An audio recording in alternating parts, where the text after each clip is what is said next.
people are aroused. I haven't seen people so aroused in a very, very long time. Do not come. Do not come. Hello, everybody. Welcome to the Punch Up Pod with Lila and Pat. Happy Sunday night shit show. Oh my goodness, it's been a while. Did anything happen while I was gone? As always, no news to report. We're just going to wing it tonight. There's nothing to talk about. Nothing to talk about. There is so much going on, and it's impossible to get to all of it. But like, I think the day I left, Joe Kent had just resigned, right? Who knows? Doesn't that feel like a year ago? It's crazy. Yeah. We're finally post-pandemic, though. We are now post-pandemic. Well, we're always back when COVID happened, back during COVID, on the plane in the middle of, TSA coming to the airports. And I was very lucky, apart from my flight being delayed a day and a half. But I found out before I went to the airport. But that day, that it was like the day after Joe Kent resigned, who was like just under Tulsi. I'm on the plane, I'm on the aisle, and I'm watching CNN just to see what like the normie Dems are being propagandized about.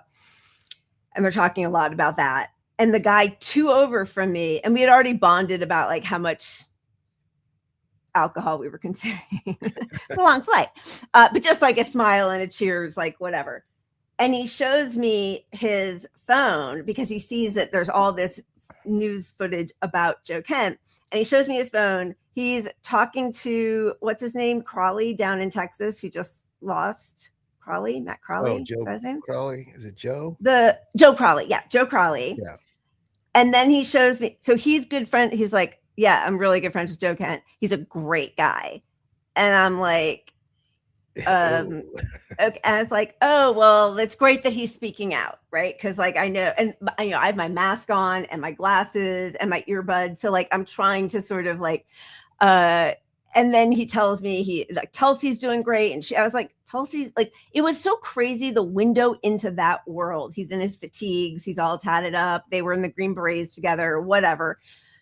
And then he said something about like an ICE and, we're going to those detention centers and they're really only going after illegal people who are here illegally who are violent offenders. And then I was like, do I have this conversation or do I just bow out? Like, so I was like, well, that's not true. I have lots of, I have independent journalist friends who have been there, people who go in on the inside. That's absolutely not true.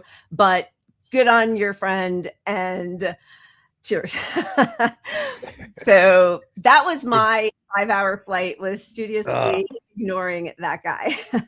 So awkward. Although, it would be so interesting to have a real good faith conversation with those kind of people. Yeah. You know what I mean? Like, but obviously a plane's an awkward place to do it.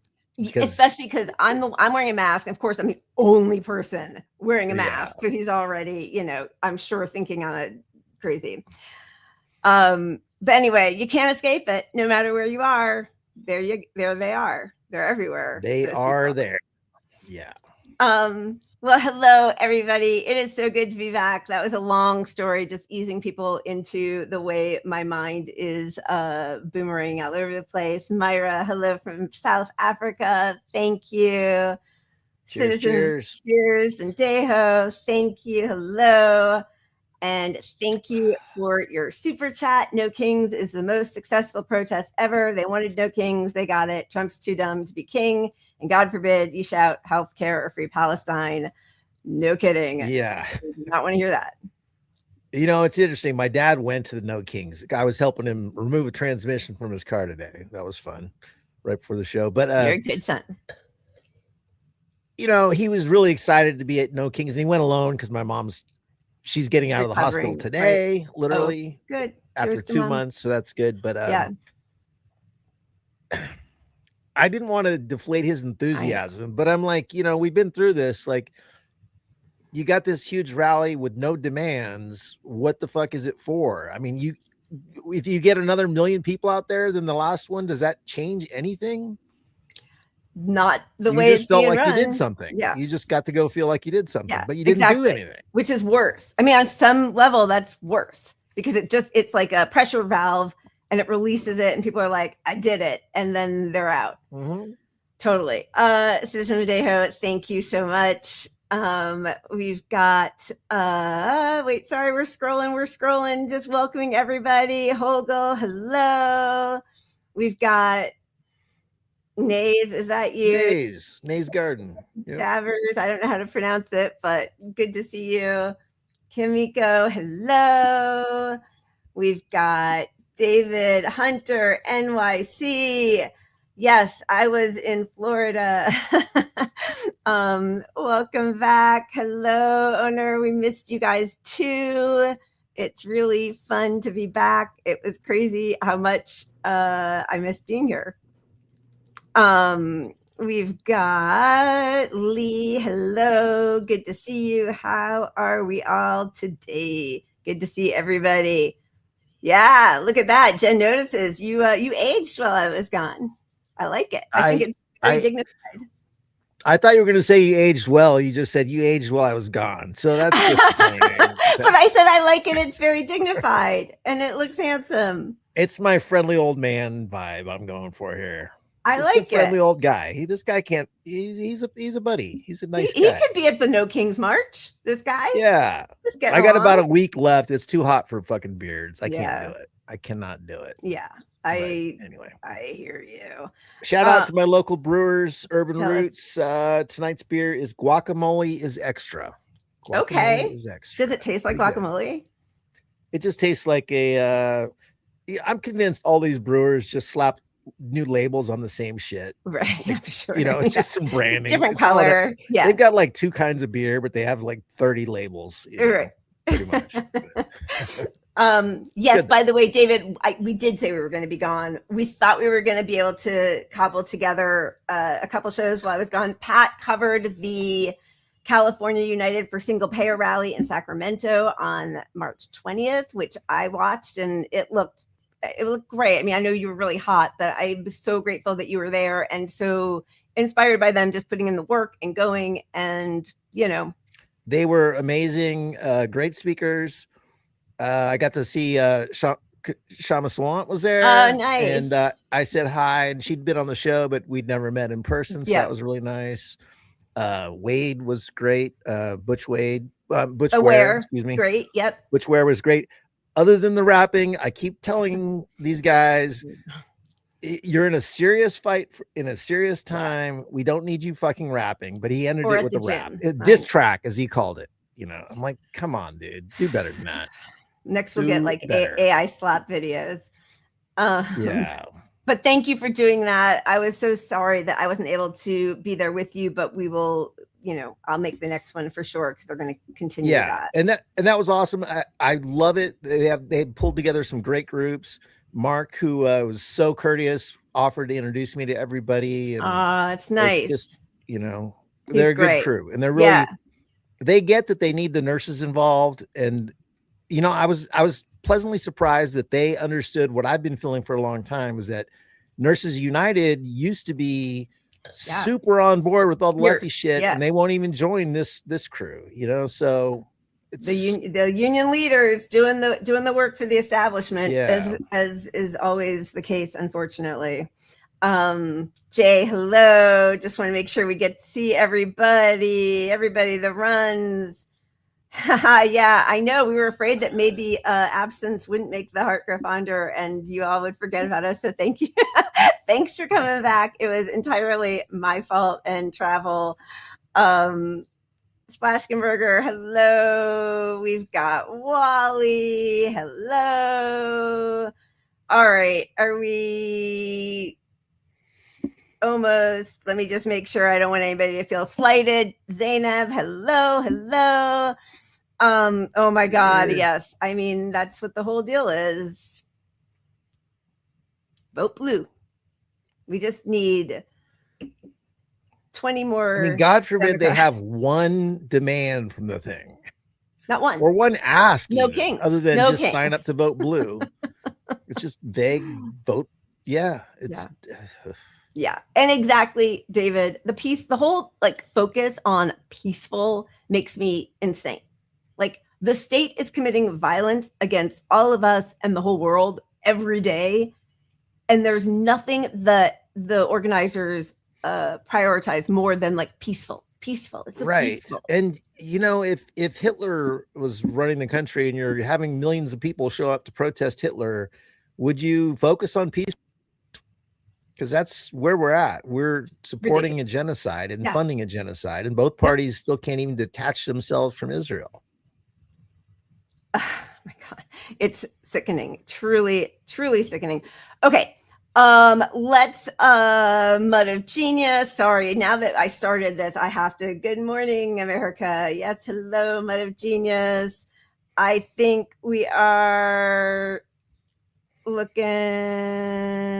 Okay. Cheers, I think all. that's where we are. Except we right, can't cheers. leave out Maya because she loves your iconic earrings. Oh, thank you. I know I said hi to her from the beginning from South Africa. Oh, but thank you. Okay. The only bummer about it is the green doesn't show up because of my green screen, but these are green at the bottom. They're amazing, obviously. Palestinian earrings. I love my earrings. Thank you. Okay. Yeah, I will never ever have a burgundy screen. Wait a minute. Yeah. No, we did not slight your super chat. No, I'm not there. We were going to go back to it after we say hi to everybody. Sorry, absolutely not. We're going to do it. Peace to us. I just wanted to make sure that we didn't. Okay, great. Now we're moving it over. You guys see it all like happens differently on what is this? Not Snapchat. What are we on? StreamYard. It's StreamYard, but you know, they did their whole branding thing. Instead of giving us new features or things, they changed their logo to something shitty and unrecognizable. It's the classic, like, they're making a lot of money now, so they have to find a way to spend the money, and they spend it on logo shit, and it's worse. It's what, like, which is always what hard to. It's so much worse. It's so much worse, the logo now. And they've kind of moved some things around. Yes. BDA, thank you so much. So glad to have Pep back. Though you both deserve the break. Thank you. I will say there was some. I mean, I was still tuned in, but not in the same way. And, you know, it's probably good for for my blood pressure and all the stuff because it's pretty awful out there. But thank you. We're really happy to be back, and thank you for the super chat. Thank you. And yes, I considered doing some shows without Lila, but I know I wanted right, and I enjoyed the vacation and needed the mental health break as well. So you know. It's we're back together. We are back. We're back. The team is back together. Thank you, Slash and Burger. Glad to have you back. How are the TSA lines? I would thank you for your super chat. I was super lucky. Like and it was not terrible. Even like I happened to have TSA pre-check. But like even the regular lines didn't seem so bad where I was. But like that was Orlando and LAX, which was shocking that LAX wasn't bad. But like what was it, Atlanta, awful. There was obviously a fatal plane crash at was that at LaGuardia, right? Or JFK, which is crazy. They're warning. You got nothing but you got ICE agents rocking with TSA now, and all the TSA agents are like, get the fuck out of here, you're making our job worse. And they're all on, they're not getting paid. ICE is getting paid and the TSA agents aren't. You got people getting paid to do evil shit in the way of the people trying to protect us. I mean, as much as TSA can be annoying, they have a purpose, and they're getting distracted by all these fucking racist idiots in their face. They actually tackled a mom in San Francisco to the ground and separated her from her toddler. And the initial report was that she was actually even a US citizen. Not that anybody obviously should get tackled to the ground and separated from your child, even if you happen to have entered the country illegally. Like just the lack of humanity, the cruelty, the barbarity. These people are truly sick. Okay, my blood pressure is right back. I think I'm good. I'm good. You need a vacation? We should take a few weeks off. Let's take a few weeks off. Please do make sure to like and subscribe and smash that notification bell. We are so excited to be back here with all of you guys. So thank you. All right. Should we get to our cheers? I need a reason to drink some beer. Cheers. Yeah, Let's go. we always need a reason, either because we're sad or happy. But this is a win in Washington State. Just passed a tax the rich bill. Washington State, home to some of the biggest corporations and billionaires in the world, has moved to reject the desires of the oligarchy and fund social services instead. Levying a 9.9% tax on income over $1 million a year. The tax will raise between $3.5 and $4 billion a year and fund critical services, massively expand tax breaks for low-income families, repeal sales tax on hygiene products and diapers, and pay to provide students with free school lunches. Only the top 0.5 wealthiest households in Washington will pay the tax, but boy, are they loud. Right now, there's a lot of press about rich dudes fleeing the state, and this law making it harder to hire Seahawks. And all this is great fodder for a future campaign to repeal the law. And when it comes to a repeal campaign, all eyes are on hedge fund CEO and ranch larper Brian Haywood, who spends his free time running right-wing ballot measures through his mostly self-funded PAC, Let's Go Washington. Some of the biggest donors to Let's Go Washington's previous attempts to defend the wealthy include InfoWeapons founder Lawrence Hughes, one of the most prolific Trump donors in the state, Steve Gordon, and Kemper Freeman's LLC, which owns the Bellevue Mall. But Haywood's been burned before trying to repeal popular initiatives to tax the rich, and this time shouldn't be any different. If Haywood or anyone else wants to run a repeal campaign, they're going to have some difficulty garnering sympathy for Washington's top 0.5% of earners. You see, the millionaire's tax is a major step in flipping Washington's uniquely regressive tax code, which demands the poorest among us pay a larger proportion of their income in taxes than the ultra wealthy. But when the richest people in the state are asked to pay just a little more in taxes, they tend to spend a lot trying to stop it. But hey, this tax only applies to 20,000 people in Washington, and the rest of the 99.5% of residents don't have to pay it. So there's more of us than there are of them.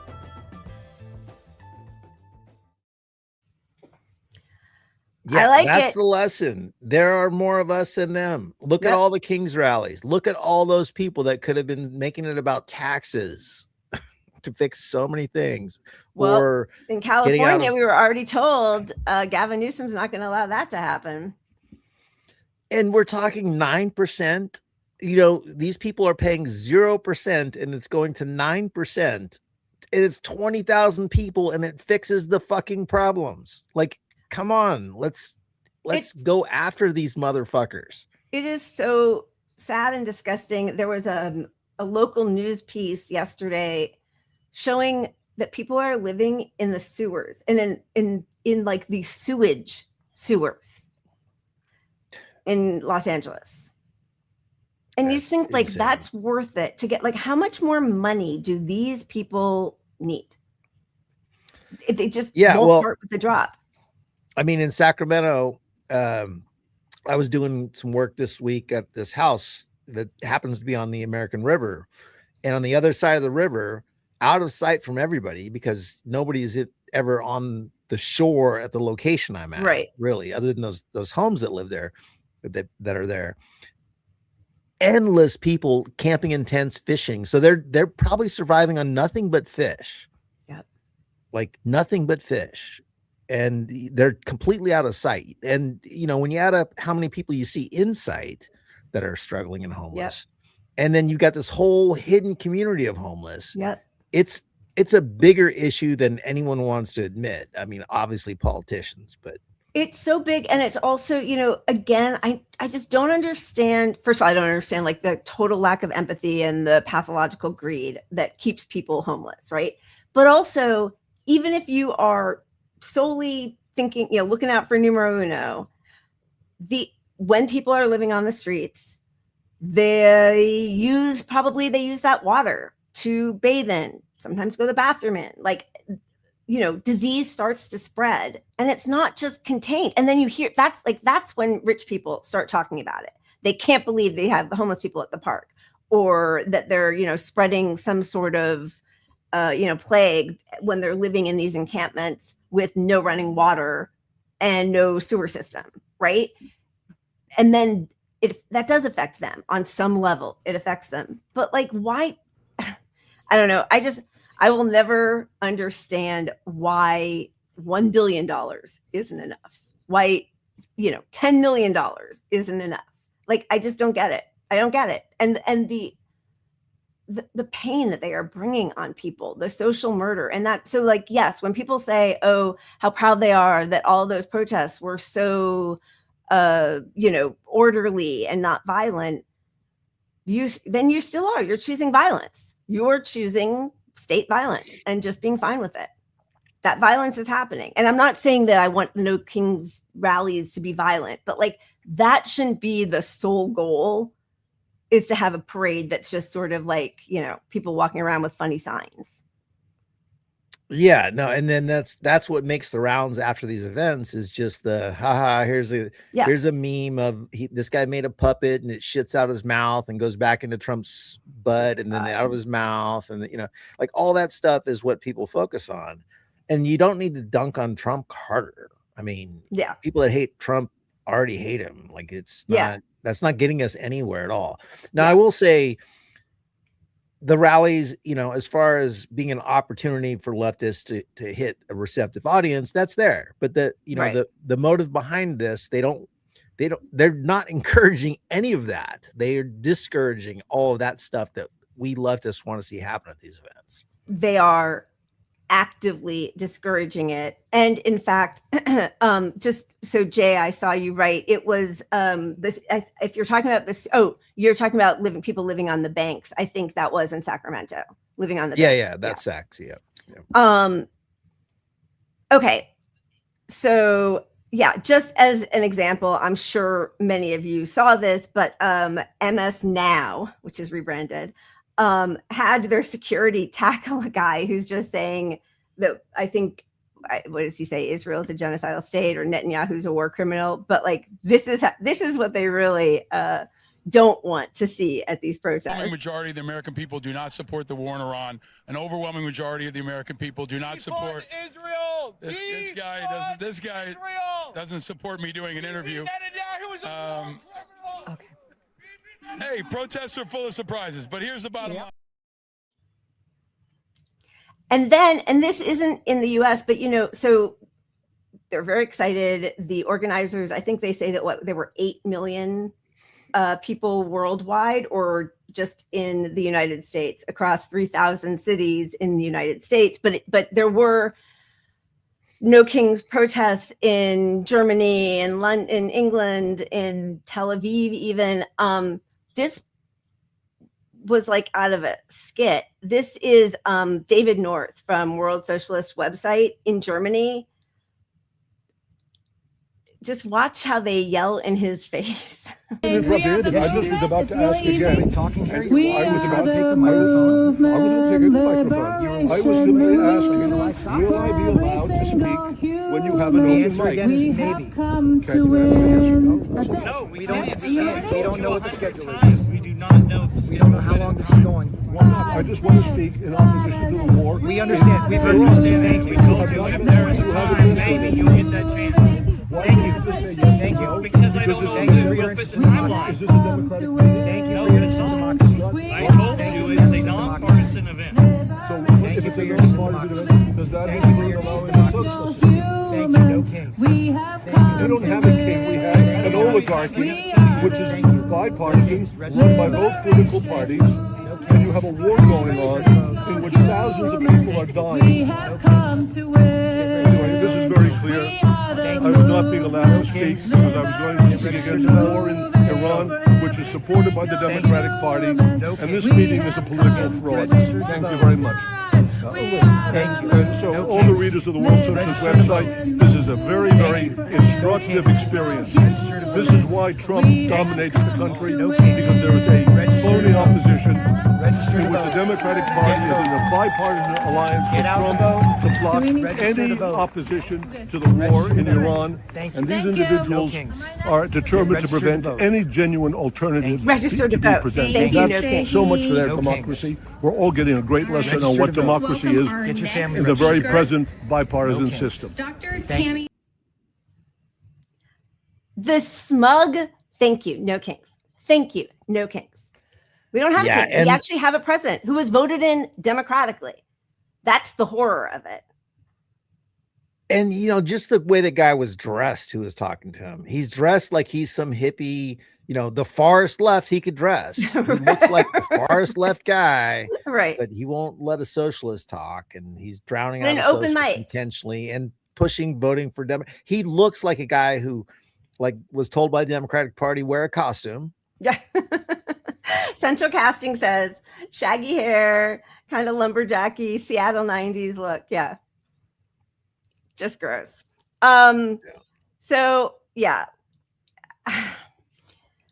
Oh, we're supposed to spin the wheel before we get into all the stuff. I forgot.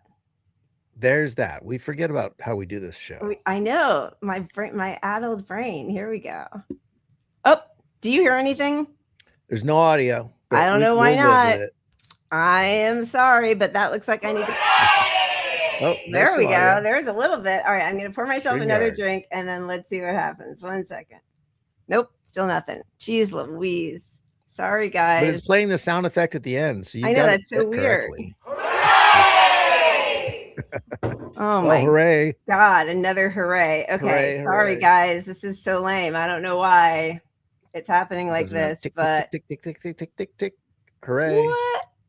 Oh no. All right. I can barely even see straight because I haven't really eaten today, and I've already had 2 glasses of wine. I'm one doing more, it, and we're picking. and then we're just gonna we're gonna call land again. Oh, there we go. All right, I'll have another pour, a big pour, so I can. Weird. I don't know why that's happening. All right, let's go with the Confession Kids. Awesome. I've never heard of them, but I like the song. Every day them get up and look on TV, them read the newspaper, them want to say the truth, but them can't say the truth because the truth will not be found there. That is why the man said this revolution will be telepathic.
I love that. Sorry, I'm like replugging in all my wires, and there's still no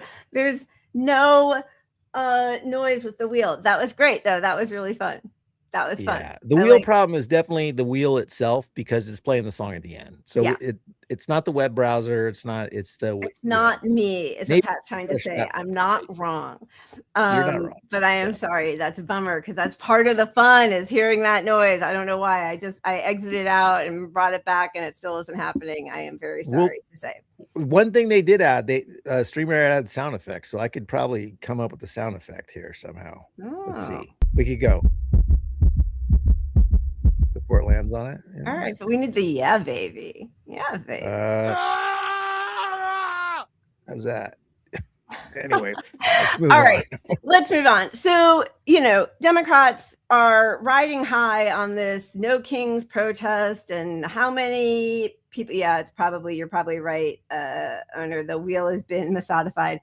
7 million Americans and counting, every coast, every state. They're super excited. They're putting out graphics on what is this, MS Now. Choose your fighter, folks. Dems, Yeah. 2028.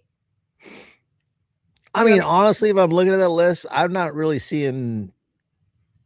I mean, what am I going to say? Tim Walz is the biggest fighter on that list? No way. He Like, couldn't even fight ICE. He I mean, walked away for a few days while ICE was I invading know, Minnesota. but who's the best of that loser Not pack one. right there? Not a Jesus. single one. It may be what, Ruben Gallego? No, I don't even know. I would not vote for a single one of those people. No.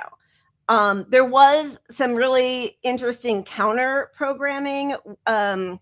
And I can't remember the group that put this together, but Crystal Ball was one of the hosts, as was Emma Vigland.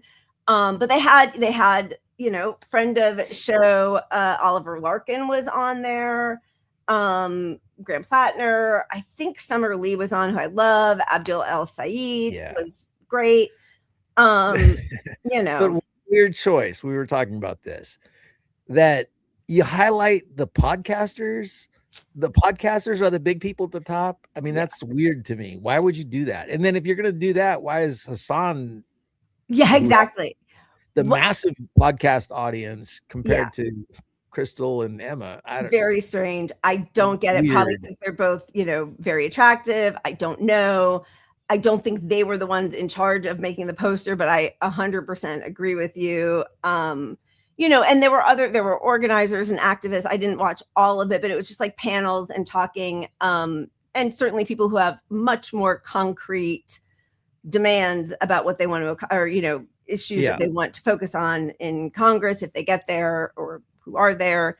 But just to see the MS Now graphic with, do they even have, listen, Ro Khanna has done some good things. I know he's not perfect for lots of different reasons, but he's not even in their graphic. That's how the most left they'll go is LOL AOC. They did not even put in there. If that wasn't politics and we're actually choosing a fighter, that would be putting up like monks. Or something, like pacifists in a boxing fight. I mean, that's insane. What we're looking at here.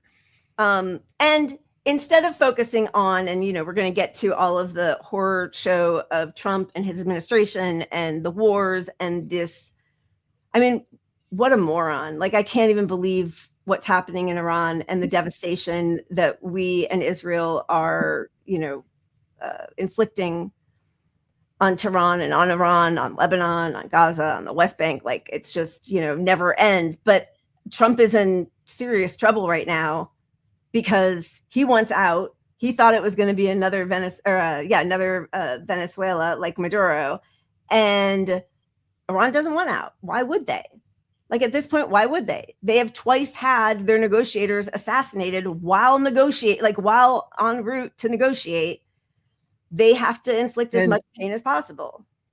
And our way out of this does rely on Iran being the rational actors in the group, looking long term, but rationally, from their perspective, their long-term preservation relies on extending this war.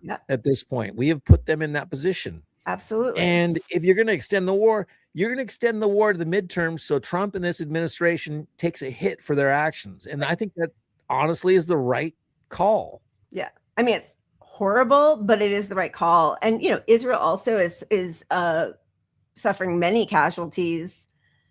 The head of the IDF said yesterday that the IDF is collapsing on itself. This is a small country waging war with 7 countries. And these people are not fighters. They actually, they fight babies and children and civilians like they're, Godzilla. But with us being pulled in or jumping in or choosing to be or whatever our reason it to be there is, we are fighting like Israel fights now. Openly, we're bombing fucking parks with kids, hospitals, schools, targeting journalists, saying that these journalists, the best way to do it is just to bomb them from the sky and kill the journalists, because it'd be too difficult to bring in ground troops to kill the journalists. So we have to bomb the journalists. So in the midst of this, not only is the War Powers Resolution delayed even further by the Democrats, because they have the votes. So once they knew they had the votes, they delayed it. Ooh, right? Not yet. Because obviously it's, two-part. Many of them are sort of ideologically aligned with bombing Iran and have, sucked in the propaganda that it's a nation of terrorists. But then the other part of it is they know this is bad for Trump and Republicans. And so they're willing to just let a 5,000-year-old civilization be bombed to smithereens and hope that helps them in the midterms. And I'll tell you, all of this is awful, and I don't it does feel worse a little bit for me in my privilege to have Trump and his people in power. But for the people who are suffering at the hands of our regime, whether it's Biden or Trump or Obama or George W. or Clinton, it's a horror show. If Democrats were in charge right now, there would be less resistance to what they're doing. Yeah. That's the bottom line. There would be less public resistance because they would gloss over and justify the reasons. Thank you. Thank you. No kings. Thank you. I'm speaking. Exactly. So in the midst of this, knowing what's happening, this is the most recent large poll of Democrats and independents on their view on Israel. And the overall negative and positive have flipped. So now between 2023 at the beginning of the genocide and now, the negatives have gone from 24% to 39% when you combine independents, Republicans, and Democrats. Just for Democrats, it's gone from 35% to 57% negative about Israel. But the idea that this is a genocide is even higher for Democrats, not the left flank, but your actual base. Normie Dems. Yep. Normie Dems, right? So in the midst of, go ahead.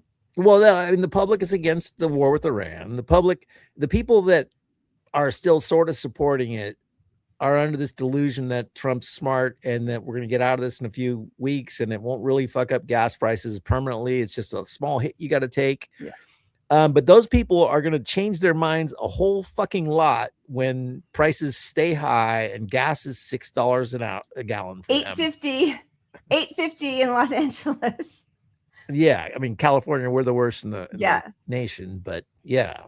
But so the whole country is against Israel.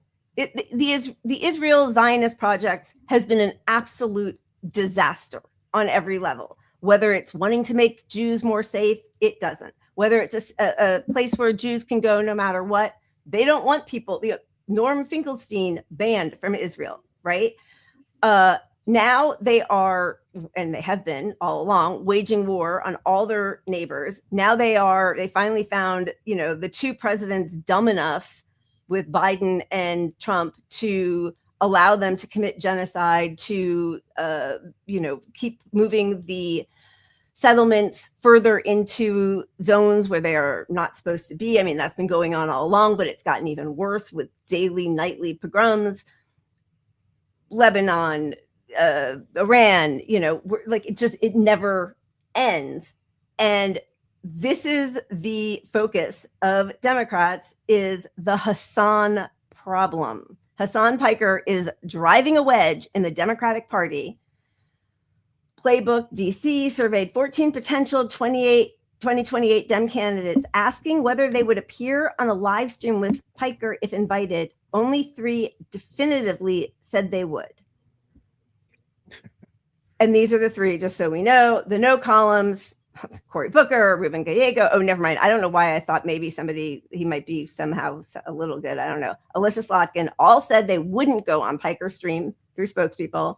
Yes was Ro Khanna, and then Gavin Newsom, even though he'd get smushed on there, and Rahm Emanuel also. I thought we had a podcast issue and we needed to appeal to young men. And here's this actually incredibly well-spoken Democratic socialist who is bringing people who would otherwise go the Nick Fuentes route into a political system that would actually be productive. Yeah, when you're saying no to him, you're saying no to popular policies because his audience supports what the country supports. You know, even the ones that aren't radical, hardcore leftist progressives, well, the country's views on all these policies aren't radical, hardcore lefty. So you're just telling on yourself that you would have an unreceptive audience because you are in disagreement with the center of the country. And they absolutely are. And that's why all of these different sort of, think tank and consultant groups are trying to come up with different messaging. The two things that they keep bringing up about him are, I think he said something about that we deserve 9/11, which, I mean, well, they always bring up that he had paid sex with a prostitute somewhere too. But oh, do they? I didn't even know that. But like, I don't know. That feels like a private, personal thing. And as long as everybody was willing and consensual, whatever. Yeah. But then the other thing was, I think, like many of us, he said that, first of all, there was no systematic rape used as a weapon of war by Hamas on October 7th. But even if there were, it wouldn't justify genociding Palestinians in Gaza. That to me makes perfect sense. But so for that, they're like, oh, he excused the rape and said that we deserve to be punished. But this is what they're focusing on right now. While we're slaughtering children, like you're bothered about 168 boys and girls were killed at a school on the first day. And since then we've attacked playgrounds. We've, yards where kids were doing sports, like the fact that this is who they want to take down. And as you said, it is because of those all those other issues. I mean, yes, it is Israel a little bit, but Israel is always the sign how somebody views, how a progressive person views Israel and speaks about it is indicative of their other policies. And that's the easiest way to take them down. It is, because if you can't go against genocide, you're clearly either not paying attention to anything involved, which is such a huge impact on our economy, on our psyche, that we're doing all this evil shit. So you're ignoring all that at best, or you're beholden to what the party and the donors want, which is what the real thing is, because it's a genocide. 100%. So if you're beholden on that, and you will sell your soul to support a genocide, what the fuck is healthcare? What the fuck is any of this other shit? Who cares? You already gave it all away that you're a piece of shit. I mean, that's the red line. And if you don't have a red line of genocide, you're not fighting for anything else. Not ICE, not detention centers. So then it also continued. They are using him the way Joe Rogan was used to try to take down Bernie in 2020. It's the exact same method. So Mallory McMorrow, who is running against Dr. Abdul El-Sayed in Michigan for Senate, she also had to come out because she was being pushed as sort of the progressive possibility. I can't remember who the third person is who is running on the Democratic side for Senate in Michigan. But I think Elizabeth Warren endorsed her. There's some rumors that possibly AOC, who's still why wouldn't AOC come out right away and endorse Abdul El-Sayed? Bernie has she took too long also with Zoran. She took too long with Bernie. She's just always putting her finger in the wind. And what should really be instructive is that Liz Warren is supporting this lady, Mallory. But anyway, he says things, but not different than Nick Fuentes. Not different than Nick Fuentes. Can you imagine? You make your argument that he's too woke, but that's the exact opposite of Nick Fuentes. So your logic is just garbage. Yeah. So she says, Mallory McMorrow, Michigan Senate candidate, says streamer Hasan Piker is not different from Nick Fuentes. He says things that are misogynistic and anti-Semitic. That's not somebody you should be campaigning with. Piker will join campaign rallies with her opponent, Abdul El-Sayed, at Michigan State University and University of Michigan on April 7th.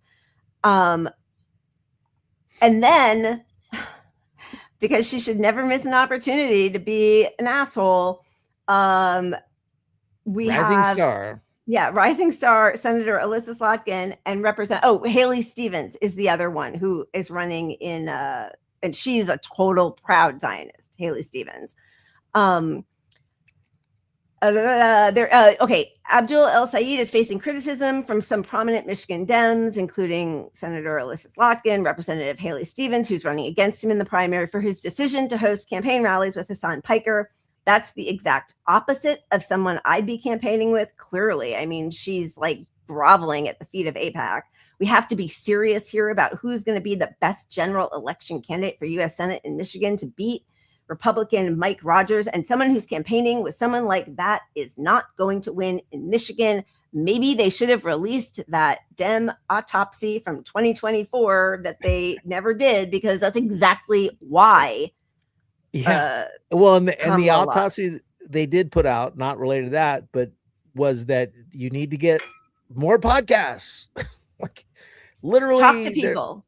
Literally, this was what their original assessment said.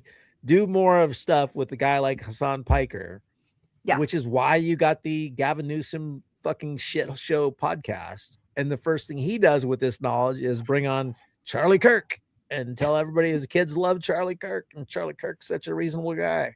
And he's doing politics exactly the right way. That's who they like. Yeah. But the funny thing about all this is this all works against them every step of the way. So yes, keep saying this stuff, I mean, you're talking about a guy that's massively popular in Hasan Piker, and you're saying, oh, he shouldn't be relating to Hasan Piker, who's massively popular, because he supports massively popular ideas. That the public knows what this means when you say that shit. Yep, absolutely. Yeah. So, but it's just the same playbook over and over. Senator Slotkin, but get this. Senator Slotkin says she's not familiar. She's going to condemn him, but she's not really familiar with much of Piker's language, but that what she knows of his rhetoric raises concerns for her. Any equating of all Jews or American Jews with Israel and the Israeli government is a problem right off the bat. And then it sounds like from there, a cascading set of anti-Semitic tropes and just the kind of rhetoric that's, I want to read it for myself, but sounds deeply anti-Semitic consistently. She hasn't read it. She doesn't even know. And therefore, not someone that should be helping anybody out in the Michigan political environment, she said. Meanwhile, he, unlike Alyssa Slotkin and most U.S. Jews who are in politics, has been making a very clear distinction between Zionists and Jews. He always does. I mean, he's actually really good on that subject.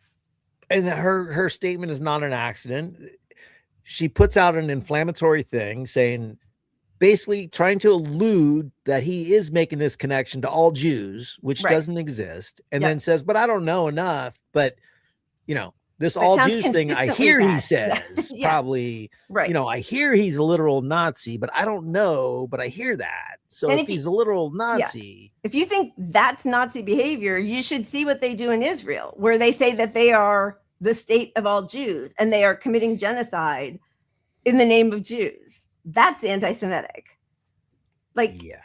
It's truly sick. And just to see the exact same playbook again, that you're not supposed to go on a popular podcast. You're not platforming him. He has way more followers than Mallory McMorrow, right? He's platforming you if you're lucky enough to go on. And it's just like the thing with Joe Rogan, where we found out after Bernie went on, and then all Kamala these people tried to. Yeah, Kamala did, Pete Buttigieg did. Yeah, right? So it's all so dishonest and gross. It is. And these are all the same people that would go on Nick Fuente's fucking show. If he had a bigger audience, they would go on his show, the actual fucking Nazi. They have no problem with any of it. Yeah. They don't. They would go hang out with George W. Bush and give him a fucking throat lozenge and say how they miss how polite he was and how he held to the, social norms or whatever the hell. Unlike Trump. No, they have no problem with any of it. It's so disgusting. No kings, only jesters. That's what I'm looking at in the world these days. Yeah. Yep. Yeah. They all delivered this horrific reality to us, and they're fine with it. If only it were a little more polite, because they're not talking about abolishing ICE. They're talking about, we need to see what Republicans want for DHS so that we can give them extra money. We want to know what Trump's intentions are in Iran. It's just, they're sick. So yeah, well, I was just gonna bring up real quick. When I was talking to my dad about the No Kings rally that he was proud to have attended, which I'm not knocking someone for doing something, whatever. Yeah. And I brought up, you need a demand or something. And the first thing he went to, which I thought was interesting, because I haven't heard this before from him, was controlling AI. He's like, the next party needs to get a grasp on AI. That's good. Which I agree with. But then I was again like, you realize they were all Democrats before a Republican administration took over, and they'll be Democrats again. And they were the top donors to both parties, other than the pharmaceutical industry. But that's going to be surpassed in the next election cycle is all AI money. Yep. I guarantee it. Yep. And weapons maybe, but yeah, absolutely. Or both, because they're both. Yeah, absolutely. Okay. So here's a little tidbit about Mallory McMorrow. She recently went viral for this video she did on surveillance pricing. Let's play a quick game called The Price is Wrong.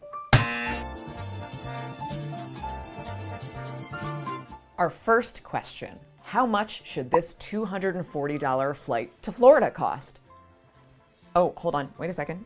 I just looked again, and this flight is now $423 because you looked twice. Next question: how much is this ride to get downtown? Usually it's about $18, but the app knows that your phone battery is low, so it's double the price. Companies are using algorithmic pricing tools to study your personal data and charge you exactly what they think you'll pay. This is called surveillance pricing, and it means that companies can charge you completely different prices for the exact same thing. And it's not just happening to consumers. Some companies are now using similar algorithms to track workers and decide their wages, hours, and schedules, even their locations. Nurses in particular say that these management systems lead to lower pay and worse outcomes for patients. In the US Senate, I'll introduce legislation to stop this. My plan bans companies from setting personalized prices based on your data. It protects all workers, including gig workers and contractors, from algorithmic wage discrimination. And it cracks down on companies using these systems to coordinate things like higher rents and insurance premiums, because the economy shouldn't be a rigged game.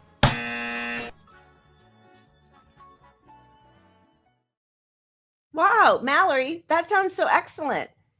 I wonder why she hasn't sponsored the bill in her legislature that's there right now. So Rashida Tlaib introduced a ban in grocery stores for this surveillance pricing or dynamic pricing. Senator Gallego and Representative Khazar have economy-wide bans, and she's talking about introducing a bill but won't support the one that exists right now. So that's all fluff.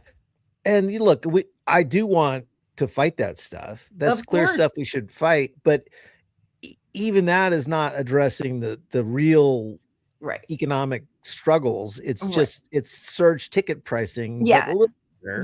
Exactly. Yeah, I mean, it needs to be addressed, but it's like, again, it's like a chip around the edge, right? It's like a Ticketmaster pricing. Yeah, and it's also like saying you're going to fight the tech bros, but you're just fighting this one little sliver of tech bro-ish stuff and letting all the mergers happen to have their media owned by, what's his name? Larry Ellison owns all the media, who's the biggest rabid Zionist, right? And you're not stopping the AI use in fucking Palestine and Israel and I mean in Iran. You're not. But it's also so cynical. Like, she's talking about it because it's something she wants to introduce. There is a bill right now. If you she just wants the credit for it. Rashida Tlaib actually has a bill right now. Why don't you endorse that? Why don't you support that? You need credit for it. We need to wait until you get into office if you think it's so important. But it just, it should not shock anybody that Elizabeth Warren endorsed her. Like, it just feels exactly like that kind of snake knows snake. Yeah, like that PMC sort of woman or man. Okay. And then let's just jump over to, we had that interesting Gavin Newsom when he was talking to, oh God, what's the man's name? Latham, when he was on his show. And basically when he kept saying it's interesting, when Latham was asking him, like, will you take money from AIPAC?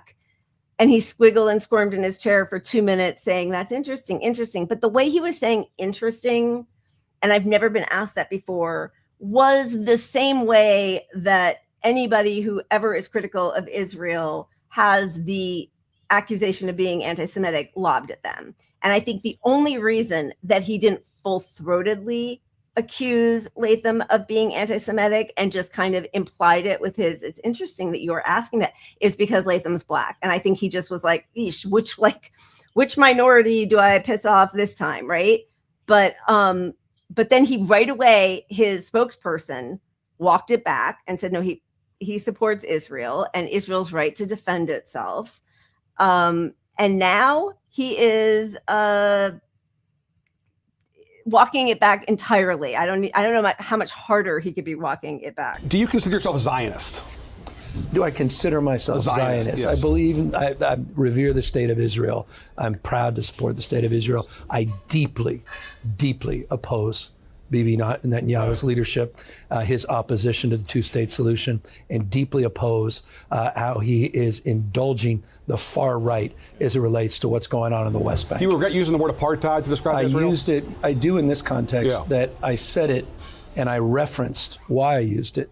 A Tom Friedman article in that same sentence where Tom used it in the context of the direction that Bibi is going. Not the current and the state. concern, correct. Okay. And that is a legitimate concern I have that I share with Tom, that direction, if that vision in that direction of the far right that Bibi is indulging, that if they see the full annexation of the West Bank, then that's not something, that's a word you may hear others use. That's your fighter. It's a fucking genocidal apartheid state. Every human rights organization has classified it that way, including B'Tselem, groups inside of Israel. Of course it is. Like, there's no. And you don't replace Netanyahu and get a more left administration. That's just not happening. It's a structural issue because Netanyahu placated the far right because he wouldn't win an election without their support. So the country supports these far right views. So this, just like Democrats are allowed to say, I won't take AIPAC money now, but they get the same money in other ways. Right. It's the same with Netanyahu. They're allowed to say not Netanyahu, but still go Israel with all your aggressive fucking genocide. Right. He's so oily and disgusting. Yeah. All right. And I know you can kill him in Minecraft. That's all I'm saying. You can kill Gavin Newsom. I mean, whoever you want in Minecraft. Got it. I know Zainab is in the chat, so this is probably going to depress her because I think she does like Governor Beshear. This was his response to a similar question. Some of your fellow Democrats have called Israel's actions in Gaza genocide. Do you agree with that? Yeah, that's becoming one of those new litmus tests that we said we would never do as a party again. It's trying to throw out a word, and are you going to raise your hand or are you not going to?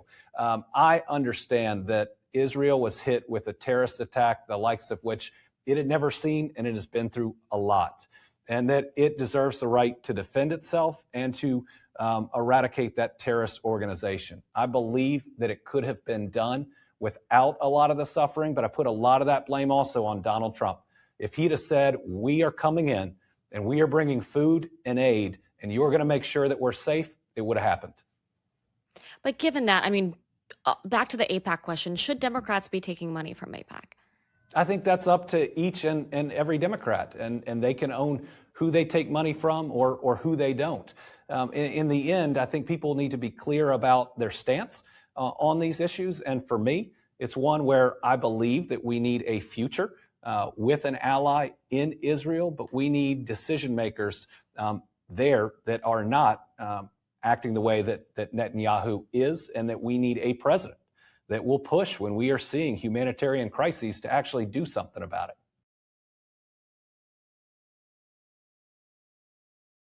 Choose your fighter. Choose your fighter. It's a litmus test. Yeah, genocide's a litmus test. Apartheid, torture. We don't. Rape. We learned that it's not good for our party if we actually have a litmus test like genocide. Yeah, some people in our party are going to use the N-word, but they're in the South where it plays Big tent. We're Big Tent. It's the Big Tent, but just don't go on Hasan's show because that's fucking. That's genocide's not a problem. Hasan Piker, Twitch streamer. That's That the guy. problem. I'm so disgusted, like just disgusted with the mealy mouth way people can talk about a genocide. I mean, just know that if any of us survives, if humanity survives, in 50 years, people will look back at Israel as a Nazi state. That is what they are. That is how they behave. It is it's worse than a failed project. It is a genocidal project. And it doesn't matter if it's a liberal Zionist or a right-wing Likud Zionist, because in the end, they want a Jewish ethno state. And there is only one way to do that, which is sublimating the Palestinian population one way or another. That is not a democracy. History is going to show that all these people mealy mouth in this fucking genocide are scumbags and wrong and knew they were wrong and knew they were wrong the whole time, but couldn't push back against their own Nazi regime, essentially. Yeah, they're Vichy Dems. That's what they are. They're absolute collaborators. It's just disgusting. Terrible. And here's the thing that is also so repugnant. They have to have better access to all the consultants and the polling than we do, right? They read all of it. They know that a majority of the country, let alone their own base, is against Israel, considers it an apartheid state, as do most human rights groups around the world, considers what they're doing a genocide, as do most genocide scholars and human rights. Like, they know all of that, and yet they're still choosing to do their donors' bidding instead of doing what's right. They know it to the level that even the insider Democrats, deep party bullshit pushers to candidates have given them permission to go after AIPAC somewhat. Like, they know how unpopular it is when suddenly you go and your handler is basically saying, yeah, it's probably good if you say some stuff about not taking AIPAC money. And it's probably good to say Netanyahu bad. Yep. Yeah. And they still, I don't get it. I really do not understand. And every major, like every historian, economist, they are all looking at Israel right now and talking about, this is the end of Israel. I mean, they're going to take down, hundreds of thousands of people with them in the most barbaric way. And it's awful and heartbreaking. But like, the Israel project is over on some level. It's just a matter of when. And to align yourself with that is just so mind-boggling. I just don't understand it. I don't understand. To see it expand into Iran and the global economy directly impacted is just, it's expediting our decline personally in the US so quickly and so openly. I wonder if it's just levels of propaganda. I don't understand that level of not being able to be presented with new facts. Okay, great. Most of us in this country grew up with all the Hezbollah, the Zionist lies, right? But then you are presented new information, whether it's because you're watching videos come out of Palestine, you're being introduced to new writers and historians, and then you don't change your mind. That I don't understand it. I don't know what we do with people who are that entrenched in their head in the sand. It's the nature of the party at this point that they will only choose people, and they have enough control to make sure you only win if you are truly sociopathic. Yeah. I mean, it really is that point. Or just so self-interested that, you know, maybe it harms you, but your personal ambition is so strong that you're going to go even against your own interests as far as winning an election, because those people are leveraging terrible position of support, but the only place I get the money from, and I can't win without supporting this position. But to do that, you have to really be a bad fucking person. And that's what's left in the Democratic Party now.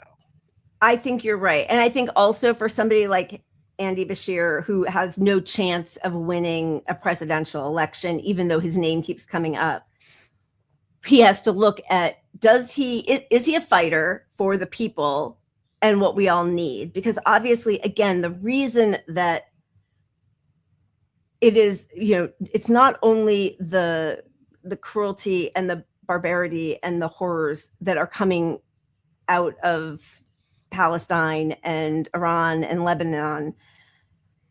It's also knowing that our government and everybody in power is complicit and fine with treating humans that way, who they decide are no longer necessary for whatever it is they want, which is why then we have ICE treating people this way. It's why we have migrant centers being built for all of us. And once you make all of those connections, and that's why people say we're all Palestinians, right? Like, that's why, not to say that like I've suffered anything close to what is happening to Palestinians and Lebanese and Iranians, but this is how the people in power think of all of us, and we need that solidarity. And he's choosing, because he knows he's not going to win, he's not going to fight, but what he might get is a nice, cushy job at some consultant firm after he leaves the governorship. Yeah. I mean, that's it. I was just thinking that, I mean, part of the problem now is that we created a new institution in ICE, basically, right? All this money went into it, and then it got fused with AI money, which is also a relatively new institution. So those are two new institutions with a fuck ton of money and structure involved across the country, right? Yep. And so to undo that, they've already bought their way into it. So they are now going to give the money to both parties. The Democrats are going to get all that same money, and peeling it back is not like, it's not the same as like we gave the public health care. So now it's going to be tough for us politically to unroll that because the people will get mad at it. It's the opposite effect. It's we did something evil, and now that evil keeps funding us. So what the fuck? We're going to just keep taking that evil fucking money because it's too hard to not do that. Well, where else is he going to get money from? Right. So, and that's where the Bernie project fucking failed, because, you know, we were proving it could be done, but then now, you know, it could be the regular Joes. We could donate at the same level these evil institutions could. And we almost proved it, and then we lost, and they've locked it so fucking down now. Yeah, it ain't gonna happen ever on a presidential level without flipping the system over. It's really pretty bleak. Okay, should we spin before we get? Speaking of bleak, we're about to get to Trump. Should we spin before we do that? And listen, guys, I don't know what to say. I don't know why there's no noise. You're spinning the wheel. I'll get sound effects queued up so we can at least have some. All right. Here we go. Go for it. Right. Yep. This is killing me. What is happening? Oh. All right. That's pretty good, Pat, but we still didn't get the. We got the evil laugh. Jesus. Weird. They better not change their good LOL. What do we have? Oh, LOL. We didn't show this before, right? The GOP Jesus. I know we showed part of it ancient, but we didn't show it last show, right? I hope not. It was leftover still. It always happens. I love watching your TikTok, which is next level. Clearly, that's expressed by my 13-year-old son. No! God, please, no! No! Truly, I say unto you, whoever welcomes one of these little ones in my name might be letting in a murderer or a drug. Let's get her to a detention center, till we can figure out what's going on.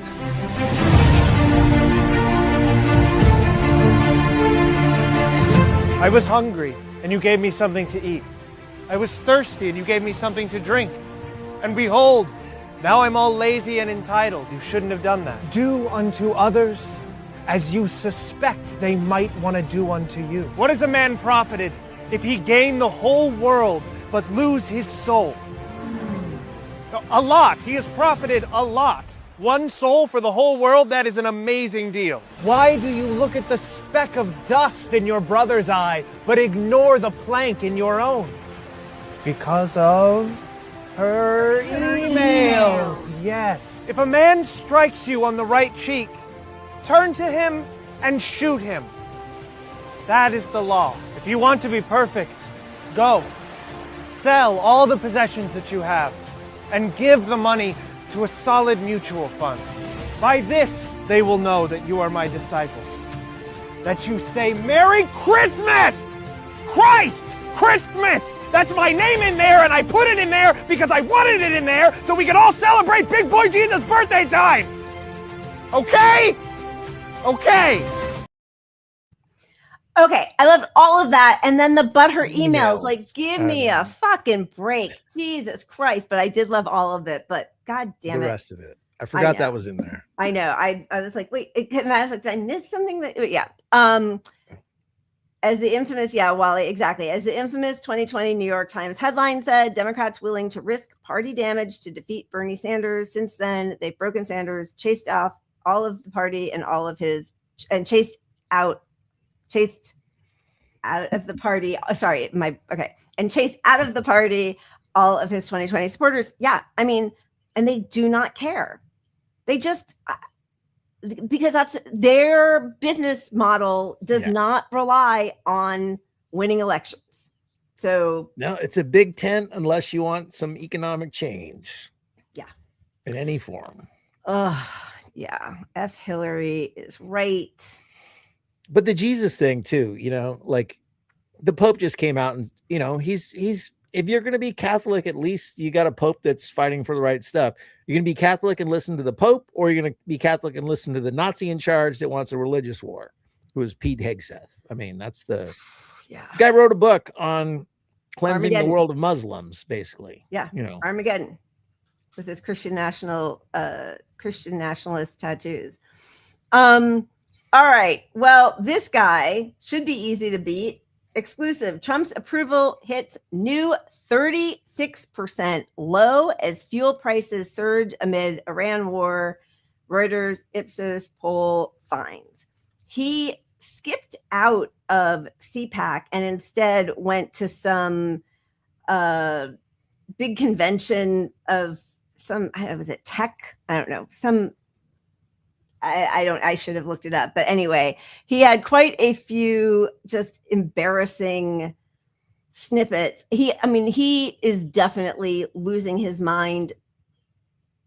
And I don't know why. Like, obviously, I'm not, a psychiatrist. He's not my client, none of that. But he's spinning out. Like, the way he talks, he can't get through a sentence without, and I don't know if it's because he's been told yes so much of his life that he thinks that whatever he says is funny, and he's lost any ability. He's such a narcissist. He's lost any ability to sort of assess what the situation is.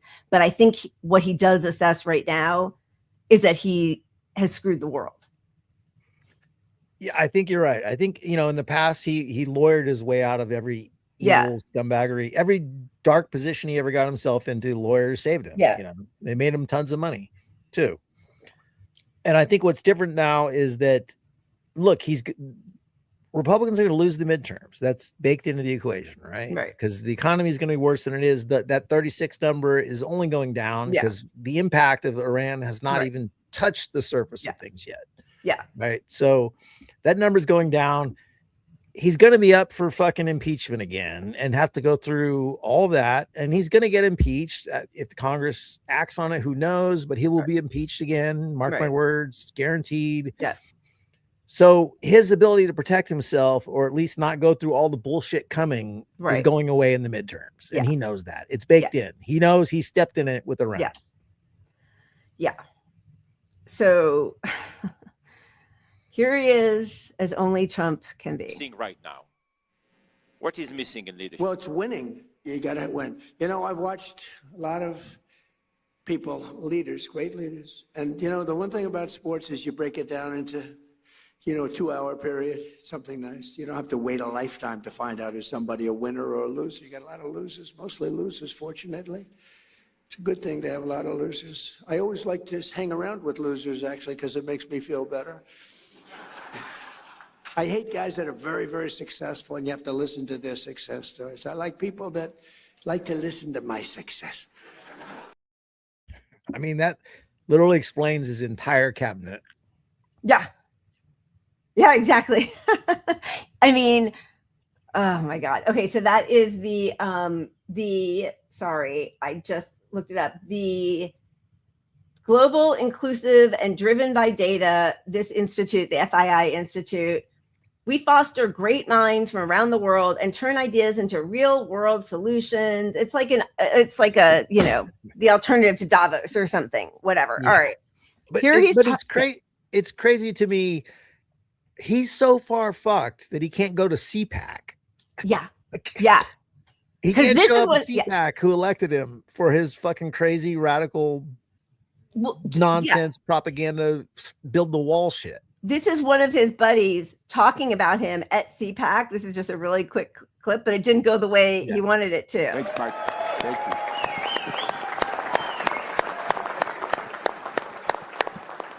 That was my How many of you would like to see impeachment hearings?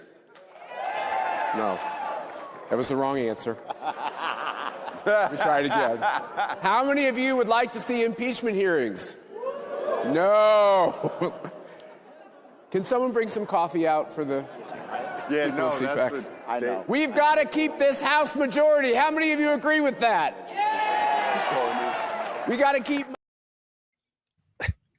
Those are his people. Yeah. And that guy, yeah, you're right. That was Mike Lindell. And then this guy, Matt Schlapp, I think has some like child sex pest kind of allegations against him. He looks like it. I mean, anyway. I would guess by default, I think most of them do. Let's go back to FII. And here is Trump talking about Saudi Crown Prince bin Salman. He didn't think this was going to happen. He didn't think he'd be kissing my ass. He really didn't. He thought he'd be just another American president that was a loser, where the country was going downhill. But now he has to be nice to me. You tell him he better be nice to me. He's got to be. But it was really something one more. This is Chairman Trump. Talking about winning, Mr. President, the world is entering in a new economic era. Who do you think are the winners and who do you think will be the losers? Are you talking about as nations? Yes. Well, or sectors? The United States right now is the hottest country anywhere in the world, by far. And we've done it very quickly because we have a good system. Now, it's somewhat radicalized because the Democrats are really holding us back, and you better hope they don't get in because they'll destroy a lot of what we've built. But right now, the United States, as the king, future king of Saudi Arabia said, we're the hottest country anywhere in the world. I must say, I respect China greatly because it's amazing that with a system that in theory shouldn't work, you know, we go to school and we go to the best business schools and we do well in those schools. And we read about free entrepreneurship and we read about all of these different things. But you look at China, how well they do, how well they manufacture. I mean, they manufacture cars so many that they actually have a contest for who can manufacture the least cars because they have so many cars. You have to have great respect for China for the job they do. Like them or not like them, you have to respect them.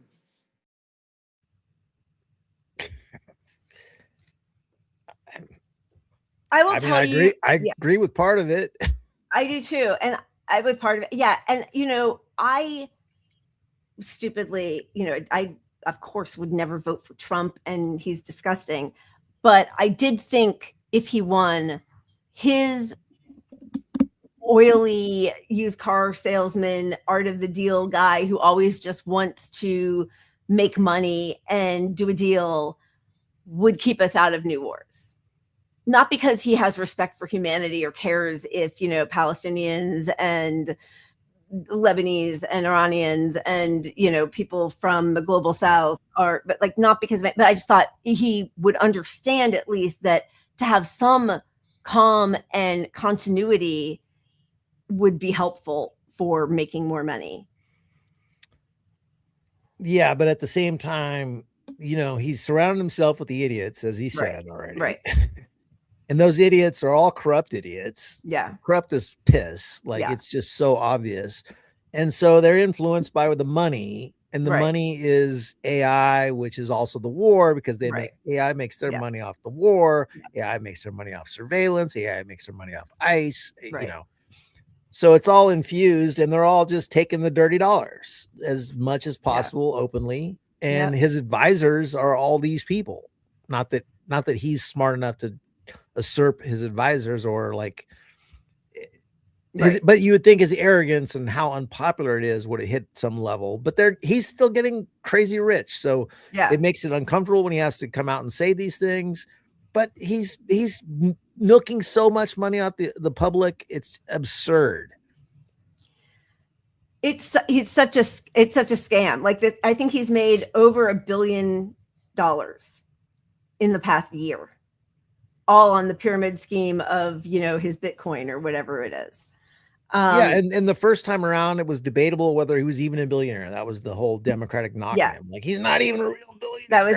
That was Pritzker, remember? Unlike Trump, I'm a real billionaire. Democratic rising star. And now the Democrats let him make $1 billion in this administration in 2 years.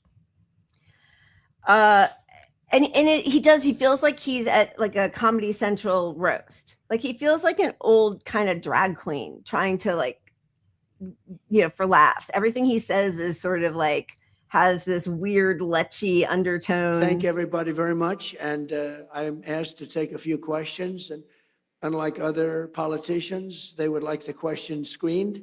I don't ask for screening of the questions. You can ask me anything you want. You can talk sex. You can do whatever the hell you want. I'm here for you.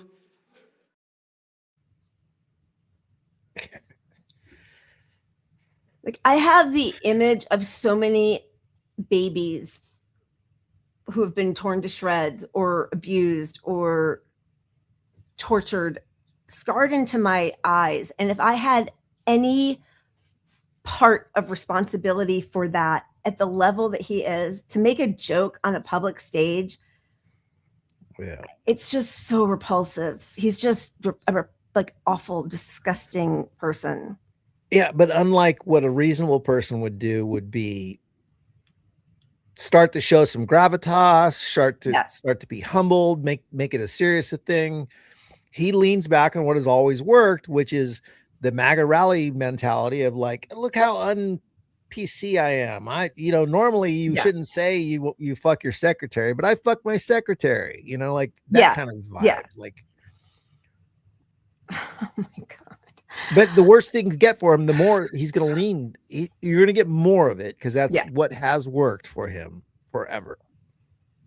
And people are still going to applaud and laugh because they're just lining up at the trough, hoping they get in on that, Gaza Riviera or the rebuilding of, and that's the leadership. But then as far as the regular MAGA folks, that's the only thing left to hang on to. Yeah. Because you don't have, all you have is that, haha, he's racist and shouldn't be. And haha, he's, not doing things the way a normal person would do it. Because you can't say he's not getting us into the wars anymore. You can't pretend that was your thing. Didn't release the Epstein files, didn't get us out of the wars, didn't help the economy. Gas is $8.50 a gallon. Oh God. All right. Should we spin before we get into Iran and Israel, or let me just see if there's any other, I mean, nobody's even talking about this because the onslaught of horrors, but we're also doing Operation Total Extermination in Ecuador while we have this siege on Cuba. I mean, yeah, how do you? We're destroying every part of the whole world as fast as possible. In the name, you didn't. Somebody talked him down from saying Operation Genocide.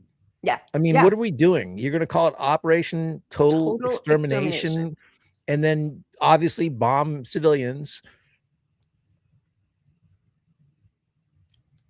Are we being punked? I mean, it does feel like that. It feels like they think it's a reality TV show, and this is the way to get people hooked. Like all of the intra-fighting, and it's so funny, and I'm going to say this to you, and Nancy Pelosi's going to clap, and whatever. It just feels like they all think that this is a show, and people are dying. They are killing people every day. I just, like, what's happening in Cuba is horrific. They're finally...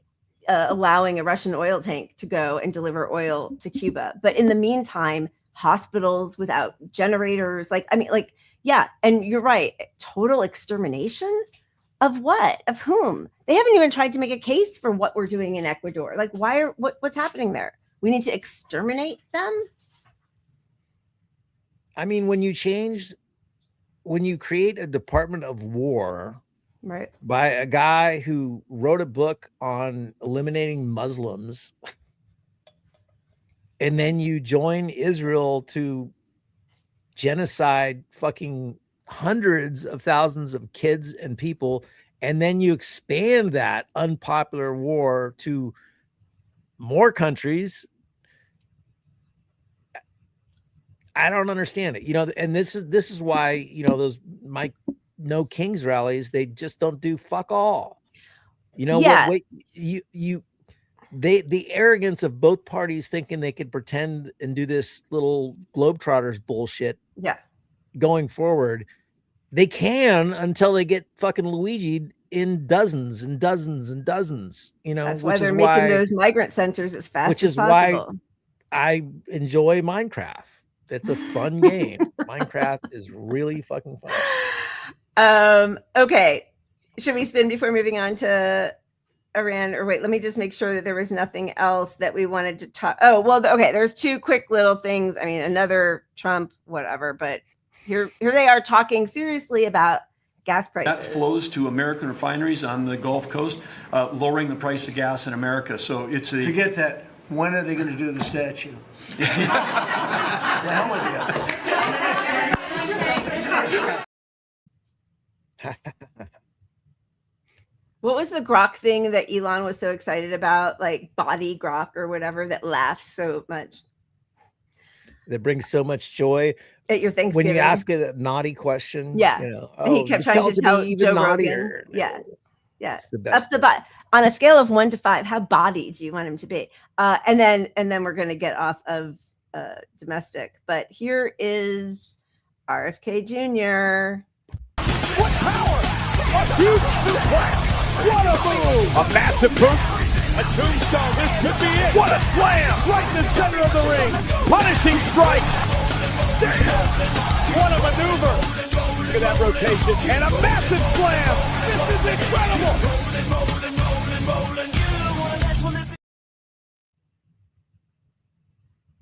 He put that video out.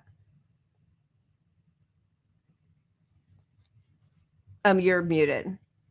This guy sold himself to the left, even as this sort of science, nature, environmental chemicals in our everything, and let's just go back to basics and clean food and whatever. And now they're pushing peptides. They're gonna deregulate peptides and let you buy straight up shit you buy in a little vial and inject into yourself that's unregulated whatsoever. Blue drinks, yeah. The blue drink, and the vaccines are bad, and that's that's where I fault the left, because you placated this guy who ran as a fucking Democrat before being MAGA fucking central. Yep. And your acceptance of his bullshit uninspected led us to this being acceptable to the entire country, that we are now fucking revamping asbestos. Thank you, left. Asbestos. No, people aren't getting, vaccinated. Florida is taking away all vaccine mandates for children.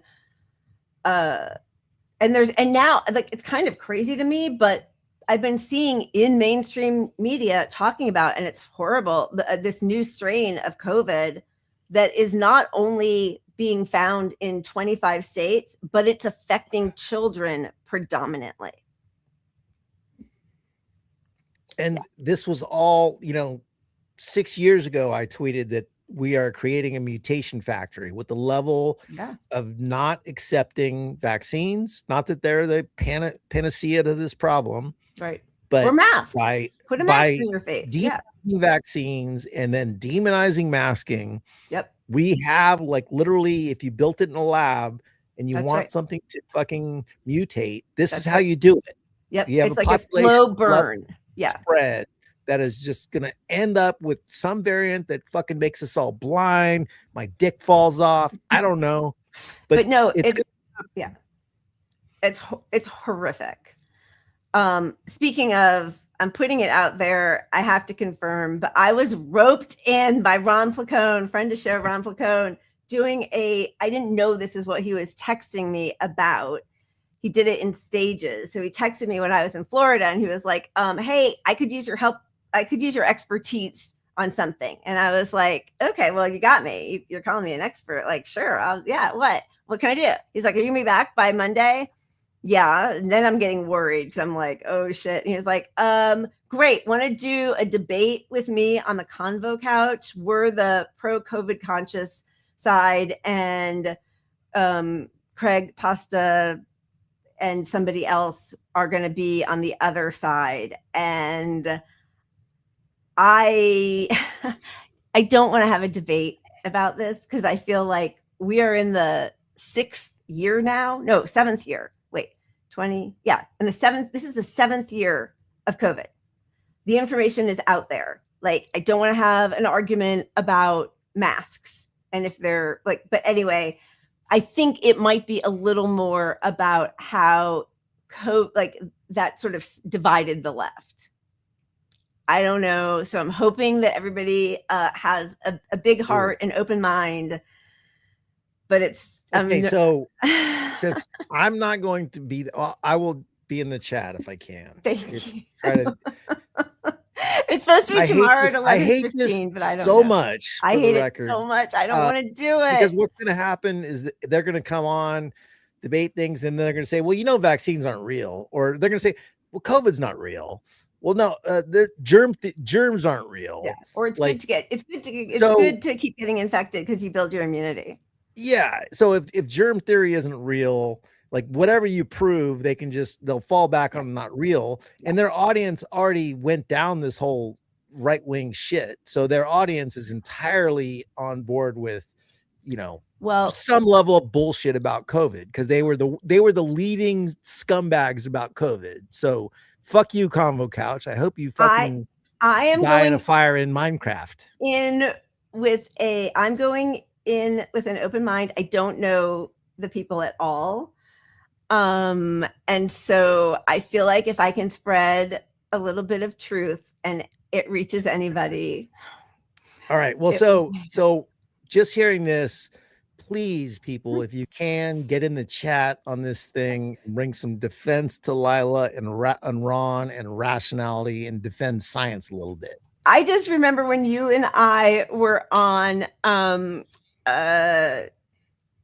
Two Dissidents talking about the Rage Against the War Machine, which for me was like, that was when the split became very clear, right? And I didn't know that it was going to be antagonistic. And it was, which is fine. Like, we were saying our point of view about, the Boogaloo Boys, and like, why would you want to align yourself with them and throw trans people under the bus?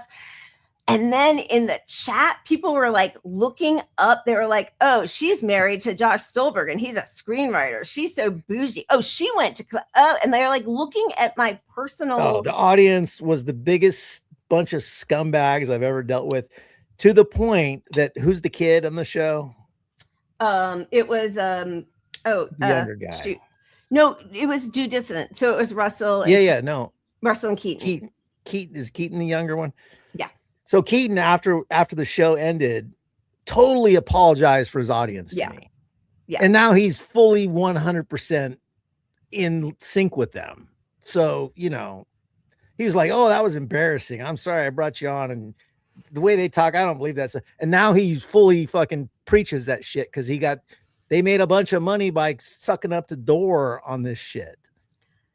I mean, I'm about to go into the lion's den, so I'm gonna just hold my tongue because I don't know. But anyway, sorry, it's supposed. Those are my views, not Punch Up Pod views. That was me. I think it's tomorrow at 11:15, and it's not called Convo Couch anymore. It's Truthwire, I think. But again, I've not confirmed with Ron, so it might not be. And by the way, I love Ron. Ron's a really good friend. He's great. He is totally COVID conscious. So like, it's just, and I think, you know, these people were his friends before they all worked together. And so I think there is a hope of sort of patching things up and figuring out how we can. Well, back in the Dora era, I met and hung out with him a couple times. Yeah. So I know. Yeah. Costa well. Yeah. Oh, okay. Oh, all right. Not yeah. well. Yeah, but yeah. Like we hung out and drank beers and bullshitted a couple nights. I'm hoping it just all stays civil and fact-based, but we shall see. I know. I will stay civil and fact-based. Okay, let's spin our silent wheel, right? Is that where we are? Yeah, let's do the wheel. Why not? All right. I'm so sorry for spitting all that shit out. I hope it doesn't set you up for even a worse. Oh, event. It's okay. I mean, you know, it's mostly I'm mad at Ron. No, I'm kidding. He totally bamboozled me. I love He Ron, hoodwinked me. yeah, I do too. But some... he did, and I was too slow. I was too slow to bag out. Okay. Oh my God, it's weird that it's silent. I don't know why. Do we have another lefty LOL? Sound effects ready. Yeah, we do. Good one. All right. We have I forget what it was, but I pulled it for our last show and we never showed it. Glorp the Comedy Monster. Right. I love watching your TikTok, which is next level. Clearly that's expressed by my 13-year-old son. No! God, please, no!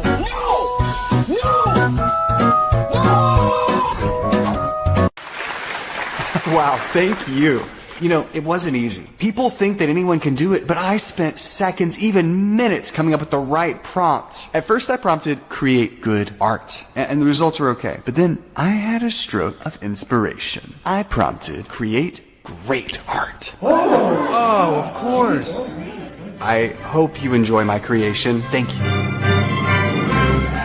Yes. Oh, amazing. Wow. God, you know, that's very funny. That reminds me, you know, what's his name from OpenAI? Sam Altman. He spent like a week just putting out crappy Sora videos like that. Like, imagine if the prompt is that, you know, and now they have had to shutter Sora. They've closed it down. Well, I think Grok, I don't know. I forget which one of them. I think it's Grok, but they're losing $40 million a day. Like they're just, you know, the idea was all these people like Sam Altman got like a $500 billion investment from people. God. And they're still losing money every day. So they're not getting closer to getting that money back. They're getting deeper and deeper into debt with it. Yep. And so they're just buying their way out of it if they can with all this money towards politicians. So, you know, but AI is not a profit venture. No. At all. It's all speculation at this point, and it's not going well at all. That's the good news. Yeah. I feel like that was short. So here's some cats. We got to show you something a little cat WrestleMania. I love it. But Lesnar is fading away. Brock Lesnar is fading away. Watch it again. And a RKO. His name is John Cena. man for himself.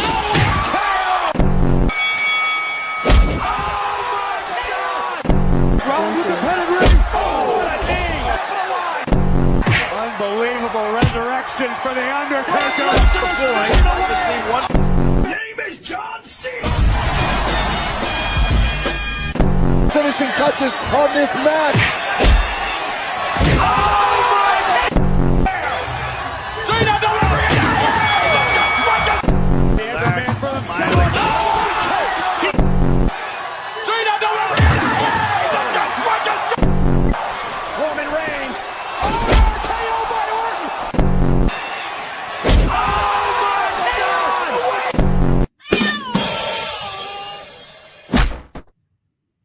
How do they not get hurt and just cry? They're very sweet. Yeah. That's cute. Very cute. Okay, moving Onward. into Iran and Israel. Just because, oh my God, he just says exactly what he's not supposed to say. So Trump, still at his FII conference, the Davos, alternative or whatever it is, he's letting you know why he called it an operation and not a war. As a leader, and we had a deal. I was going there, and I didn't want to go during the war. I said, look, we have a thing called a war, or as they would rather say, a military operation. This is for legal reasons. I say military because as a military operation, I don't need any approvals. As a war, you're supposed to get approval from Congress, something like that. So I call it a military operation, but we. So simple. It is so simple. So this is what's happening right now. Okay, we're preparing ground troops. We are shuttling thousands of troops over to Iran. Absolutely every military expert and even podcasters like us know that a ground invasion of Iran will end in, as many deaths as we send troops over there. It's 90 million people who do not want us there. We finally just left Iraq. And the terrain, the size, this is it. Like, you're going to put ground troops in there. And Israel, by the way, just said they're not going to send their IDF soldiers. It's crazy. I think our insane plan that they won't follow through with it, but I look at the goal. I think they really want to control the strait somehow. Yeah. Yes. Like, I think they think that's doable. Like, yeah, we can just get in there, fuck shit up, and then we'll take the strait, and then we'll stop bombing them if they give us the strait somehow. Or, like, that's the logic of the idiots in charge now. But that's not going to happen. They're not going to give up. They will fight to the end for their biggest source of power, which they have proven they have control over the global economy through this strait. So that's the only thing left keeping them alive at all. They're not going to give that up. And if you're going to try to fight for that, you're going to fight for that for 10,000 years. Yep.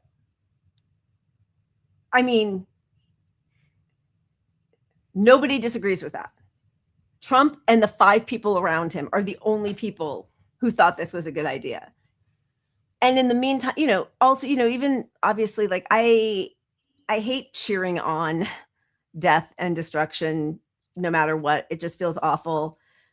But then the other part of it is, as Iran is putting mines in the Strait of Hormuz, like, that is really upsetting. It's like, none of this is good. And I understand why they're doing it. Of course, that's what they have to do. That's what they should do to protect it. It is existential, clearly. Like, look what Israel did to Gaza. Look what it's doing to southern Lebanon. Look at what we do everywhere we go. This is their only way of protecting themselves. But, like, just to think about all of the detritus that's going to fall into the ocean and the oil and look at what Ukraine did to the pipeline, Nord Stream pipeline. That was probably, I think they say, is the biggest act of ecoterrorism in history. And we don't even talk about it. but that's in the water. It's like smoke. It's like it's moving through people's bodies and systems. It's horrific what we're doing. It just is horrific. But he knows that he has not laid the groundwork to send, they're talking about bringing back the draft. They are raising the age that people can continue to serve and be called up for active duty.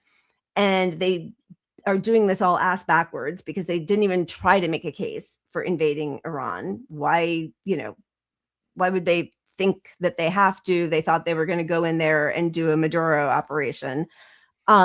So now Trump tells his followers that they should watch Mark Levin on Fox. So here is Mark Levin trying to make Fox watchers, which I don't think are people who are of the age to enlist in the military, but I guess they have kids and maybe they'll be less angry when their kid goes off to die in a war for Israel and oil. So here is, go ahead. Well, no, it's a holy war to them. So, it makes sense. Like, yeah, that people are going to die because Christianity to some of these people. I don't even think anybody thinks that that's the reason. Like, I don't. I mean, yes, I understand like the diehard Zionist, what's his name? Huckabee is still telling his Christian disciples that, they have a big debt of not a big debt that they owe the Jewish people. And so it is their Christian duty to go to war to fight. I mean, they are trying to make that case now. I don't know how long that's going to hold when more and more kids come back, in coffins. I mean, for what? For a war that we will. Well, it's not. It's not. Yeah. So it'll pivot to the spin of having to like the war is just a thing now. It's going to be like Iran chose this war is the spin. Iran chose it because they could end it any day now by just agreeing to all of our terms. So it's Iran's war, not ours and Israel's. And then what are you going to do? We got to, we can't stop it. We have to keep, the one thing. So I think that Trump could stop it because he's just like goofy enough and out there enough that he could and maybe would say, we did what we need to do, not exactly a regime change, but we got rid of the supreme leader. Doesn't matter. It's a new person, but he's going to be more pliable. But here's the truth is he can say that till, he's blue in the face. Iran will not stop it. They want and that's why, and that's why I think we're stuck with it through the midterms would be my guess. Because once the House flips to Democrats, that kind of changes the dynamic, and I think that would be a point where they're like, okay, Iran can get out a little bit. Like, I mean, that'll be. I don't think they're going to look for an off ramp until that. I agree, but the off ramp is some kind of guarantee that this isn't just taking a break until Israel and the U.S. can like refuel, rearm, get their missiles. Like they need a bigger guarantee. They want reparations. I don't know how that's going to happen unless all the Gulf states somehow, ally on the side of Iran and tell the U.S. and Israel that they have to not be lunatics, but the Gulf states aren't going to do that because they are all client states of the U.S. So like, I don't know how this ever ends. And just watching. I think it ends because of the economic impact to the entire world, right? So the world wants this straight open. It has to get open.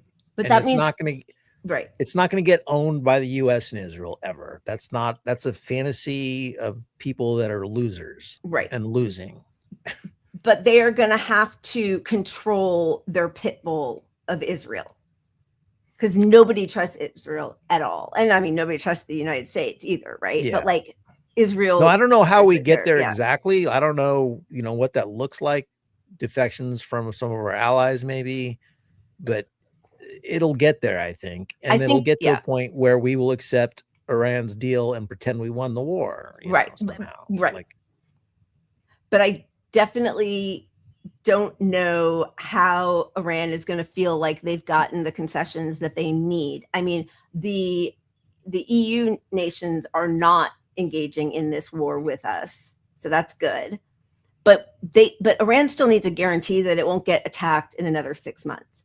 And, you've got all over US media, people are still talking about Iran as the biggest sponsor of terror in the world. They've been killing Americans for 47 years. Like, they're just creating lies, and they're all saying it. And they're saying it on like a broad spectrum. I mean, not that it's a broad spectrum, but it's everywhere from Fox to MSNBC or whatever, and CNN.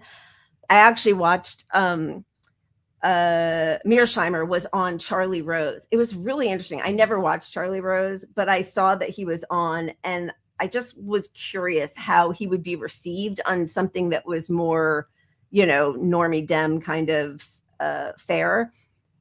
First of all, the ignorance of Charlie Rose was actually sort of stupendous. I couldn't believe how little he knew.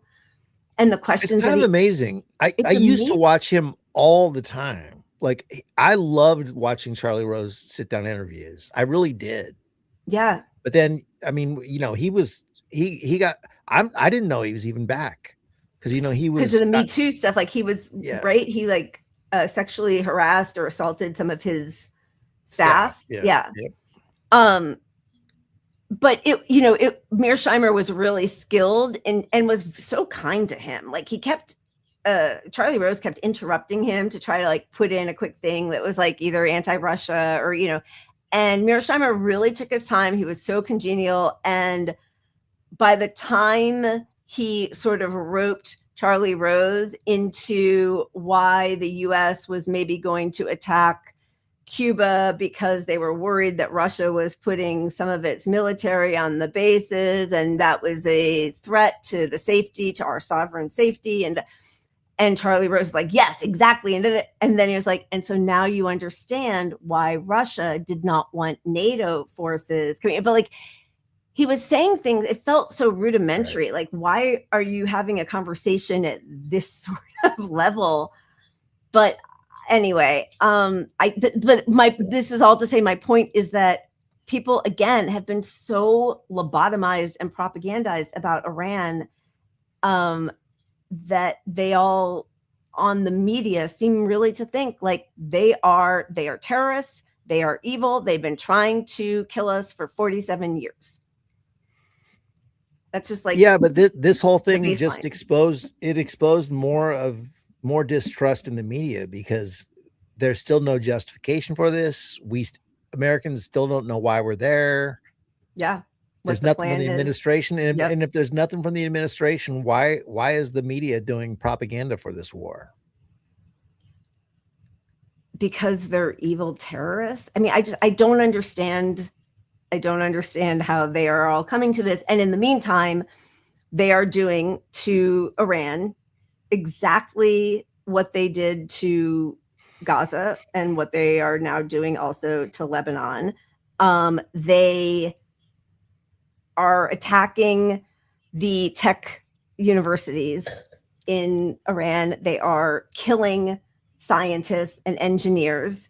And then today, Iran says, well, now if you're going to do this, and they have taken their time, Iran has been really strategic and very open about saying we're not at war against the American people. We are not at war with the countries who all betrayed them in the Gulf countries, who all have US military bases there.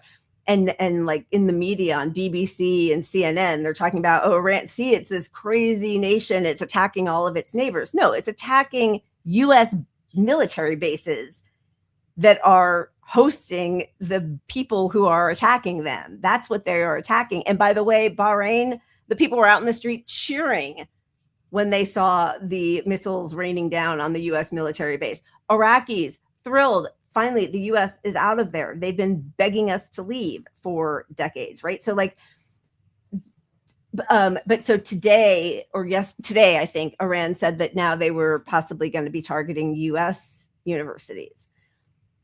And CNN and BBC and they all report just that without talking about that it's a retaliation. It's not that they're doing it out of the blue. Like there is no effort to understand that another sovereign country has any security issues or concerns. It's just, we get to go wherever we want, do whatever we want, take your oil, kidnap your president, rape your women, slaughter your men and children. I mean, we just get to do whatever we want, and everybody else is a terrorist. And look, if we can't change our administration, I guess on some level it doesn't matter, which is why we got to Luigi more of these people, honestly, because they're not propagandizing us to get us behind the war. That's so far gone. It's not going to happen. So it's just enough propaganda to keep us from Luigiing a little more is kind of how I see most of the news roll these days. Yeah. I do think though, because Charlie Rose, as you said, he was somebody who was considered to be sort of an intellectual, sort of serious, sort of knowledgeable about something in a way that nobody who's an anchor in any of cable media even pretends to be. They don't read a book. Yeah. They don't know history. So if he is even so wildly propagandized not to understand that other nations have security concerns or their own sort of integrity, and I don't know, it's just. Well, I think that's a function of elitism more than anything. He may see what we see, but his circles don't talk about it in the way we talk about it. Right. They talk about us being naive, and that's where the money is funding the evil side of all these arguments. Right. So we're just the peons still, even though he's an intellectual. We're the uneducated peons, that's how his brain processes it. Yeah, I guess. I don't know. It just, it's so grotesque. It's just so grotesque to see the way they are treating people. They are doing the same in Lebanon, and they very proudly said that they were going to do to Lebanon what they did to Gaza. So apparently they're very aware of what they did to Gaza. And then this I think, okay, so this is in the West Bank. I'm bebopping all around right now, sorry. But to go back to Israel. Okay, so we have got the IDF Chief of Staff, Lieutenant General Ayal Zamir, saying that the IDF will collapse in on itself amid its manpower shortage. This very small country is at war with 7 of its neighbors, including the people it occupies and dominates. The attacks in the West Bank have been getting more and more publicity and generating more outrage, which is sort of interesting. I think it's that liberal Zionism versus right-wing Zionism, and the settlers were always the target of the liberal Zionists. That part is, unlawful. It goes against international law, even though they've been, by talking about a 2-state solution for decades now, they've been condoning the spread of the settlers. But the attacks are really ramping up, and the pogroms against people, they do these things. Jasper Nathaniel has been doing some fantastic reporting. He's a American Jewish journalist who went to the West Bank and was tracking an American Palestinian kid who had been detained and was in a Israeli jail for months. And he kept trying to get him out and to get the U.S. State Department or the Congress people from New Jersey, whatever, to free him. He's finally out, but he's been covering the West Bank settler issues and the pogroms. They do this thing where they'll ram into people and hope to cause an accident. And then they can say, well, look, it's kind of like what ICE was doing with people, where they would quickly swerve in front of a car and then slam their brakes so that the person that they cut off would rear end them and then they could get out and cause a problem. So they did this a few days ago, and one of the IDF soldiers who did the cutoff actually was killed. But when the crash happened, the Palestinians rushed to help the IDF soldiers. And then they were attacked by the settlers and the soldiers who work, together. And then, Disgusting. I mean, I wonder sometimes if this Iran war isn't just the bigger thing that's part of Israel's agenda, but the purpose is to distract us from the fucking wiping out of Gazans entirely. Because as our attention is directed to Iran, they are just completing the project in Palestine. Yep. And it's not, it had peak coverage for a while to where it actually got through the news. News doesn't cover Palestine at all. Like not even one byline on the news is going to be Palestine anymore. 100% does not cover Gaza, but they just sent a group of journalists, CNN did, and they were detained and attacked. And they did catch it on camera. So this is a part of it. Producer Abir Salman identifies us as journalists before translating the soldiers' commands. Sit down, sit down, sit down. So the soldiers just immediately came up and started pointing their weapons directly at us, telling everyone to sit down immediately. Obviously, we're not posing any threat here. The commander comes straight for our camera, and within seconds...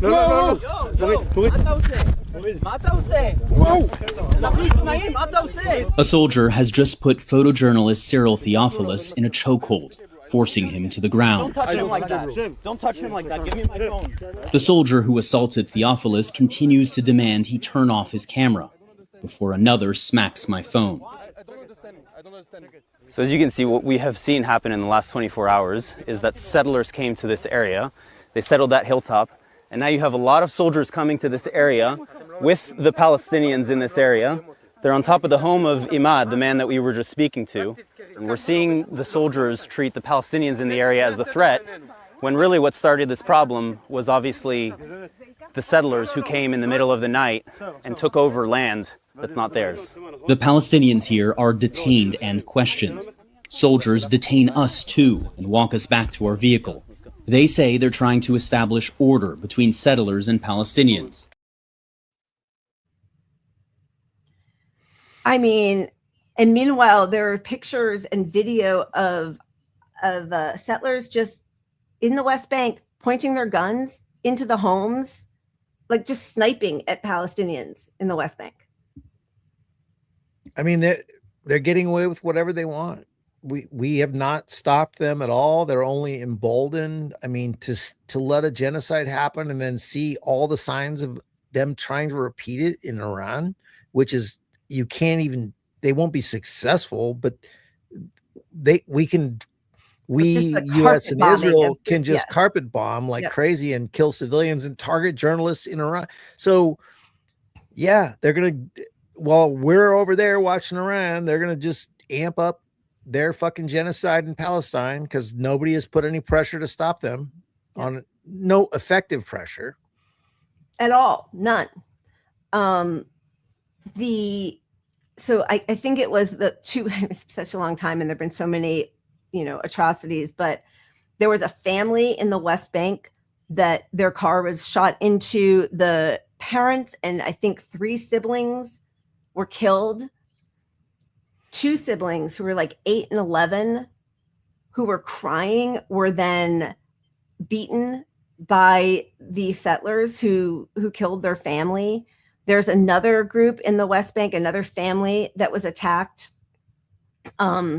and sexually assaulted, and they made sure that they raped I think it was the grandfather in front of his whole family. They pulled down his pants, poured water all over him. They had his hands zip tied. They beat him. They raped him. And, you know, Francesca Albanese is now giving testimony about rape being used as a weapon of war by Palestinians, but with bottles, metal rods, knives. Israel's torture on Palestinians is state doctrine. And this will just be repeated in every place that they occupy or lay siege to. The most horrifying, not most, there's all horrifying. There's no, there's no competition. They arrested a man and also detained his 18-month-old baby, and they tortured the baby with cigarettes. They burned his little thighs. They prodded him with metal prods. They had him for 10 hours, a baby. He's under 2 years old, hoping that that would elicit some sort of confession from the father. And look, the fact that all this continues to happen, I mean, we're so desensitized to it. It's like another thing, but like our press just acts like it's, I don't know, it's not newsworthy because it's all been reported. Every atrocity and evil thing we hear, we know of a worst case of it at this point, like a worst case institutionally supported by Israel. So like it just doesn't change it. Knowing any of this doesn't change anything. It's just, I mean, it's important to report on it because people think it's sort of stopped somehow, like we're in some peace moment somehow. And that part we can't let happen. But. Right. One thing that I do think is interesting, and I'm not sure why it's shifting, and nothing is happening fast enough. But so that happened to, you know, CNN journalists. I think yesterday, it might've been the day before, they killed two journalists who were, you know, well-known, well-respected Lebanese journalists, one of whom they had already killed many members of her family.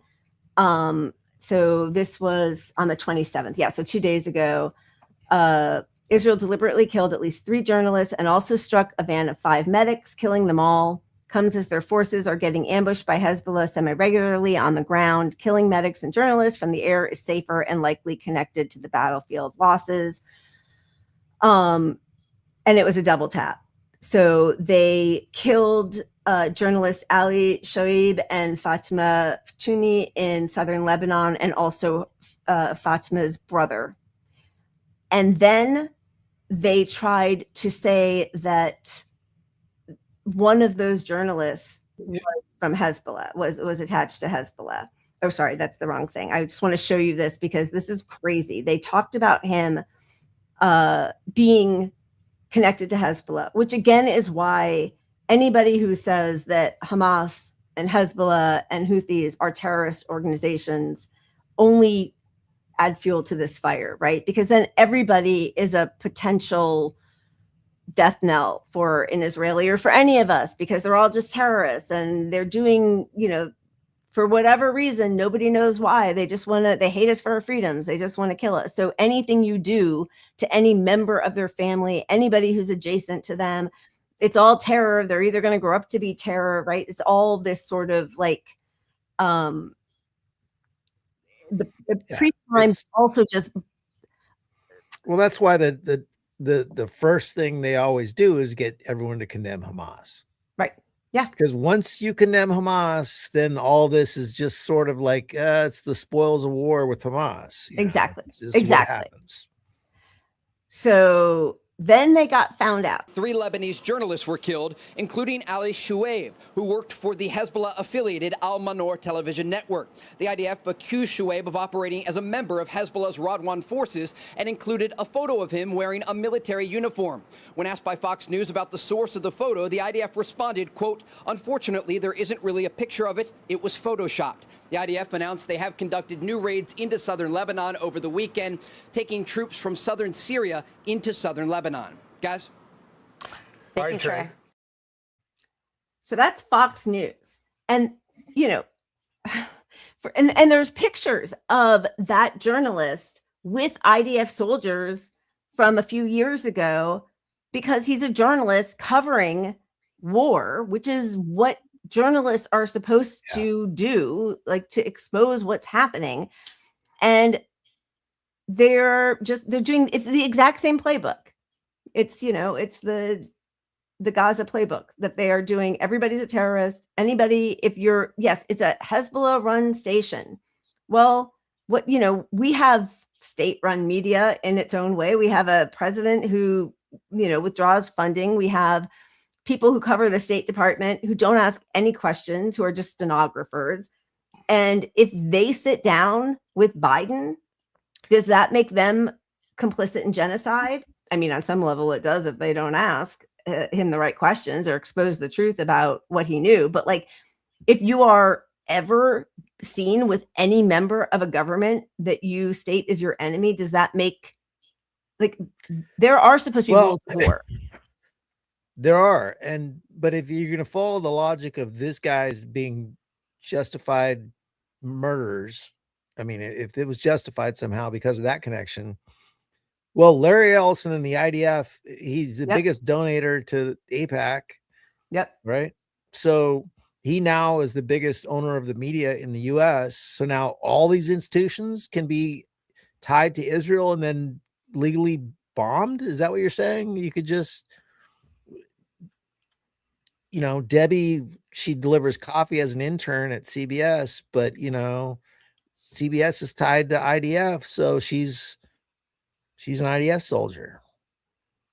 I mean, if that logic, if our logic and Israel's logic were applied by any other country, we would all be targets, right?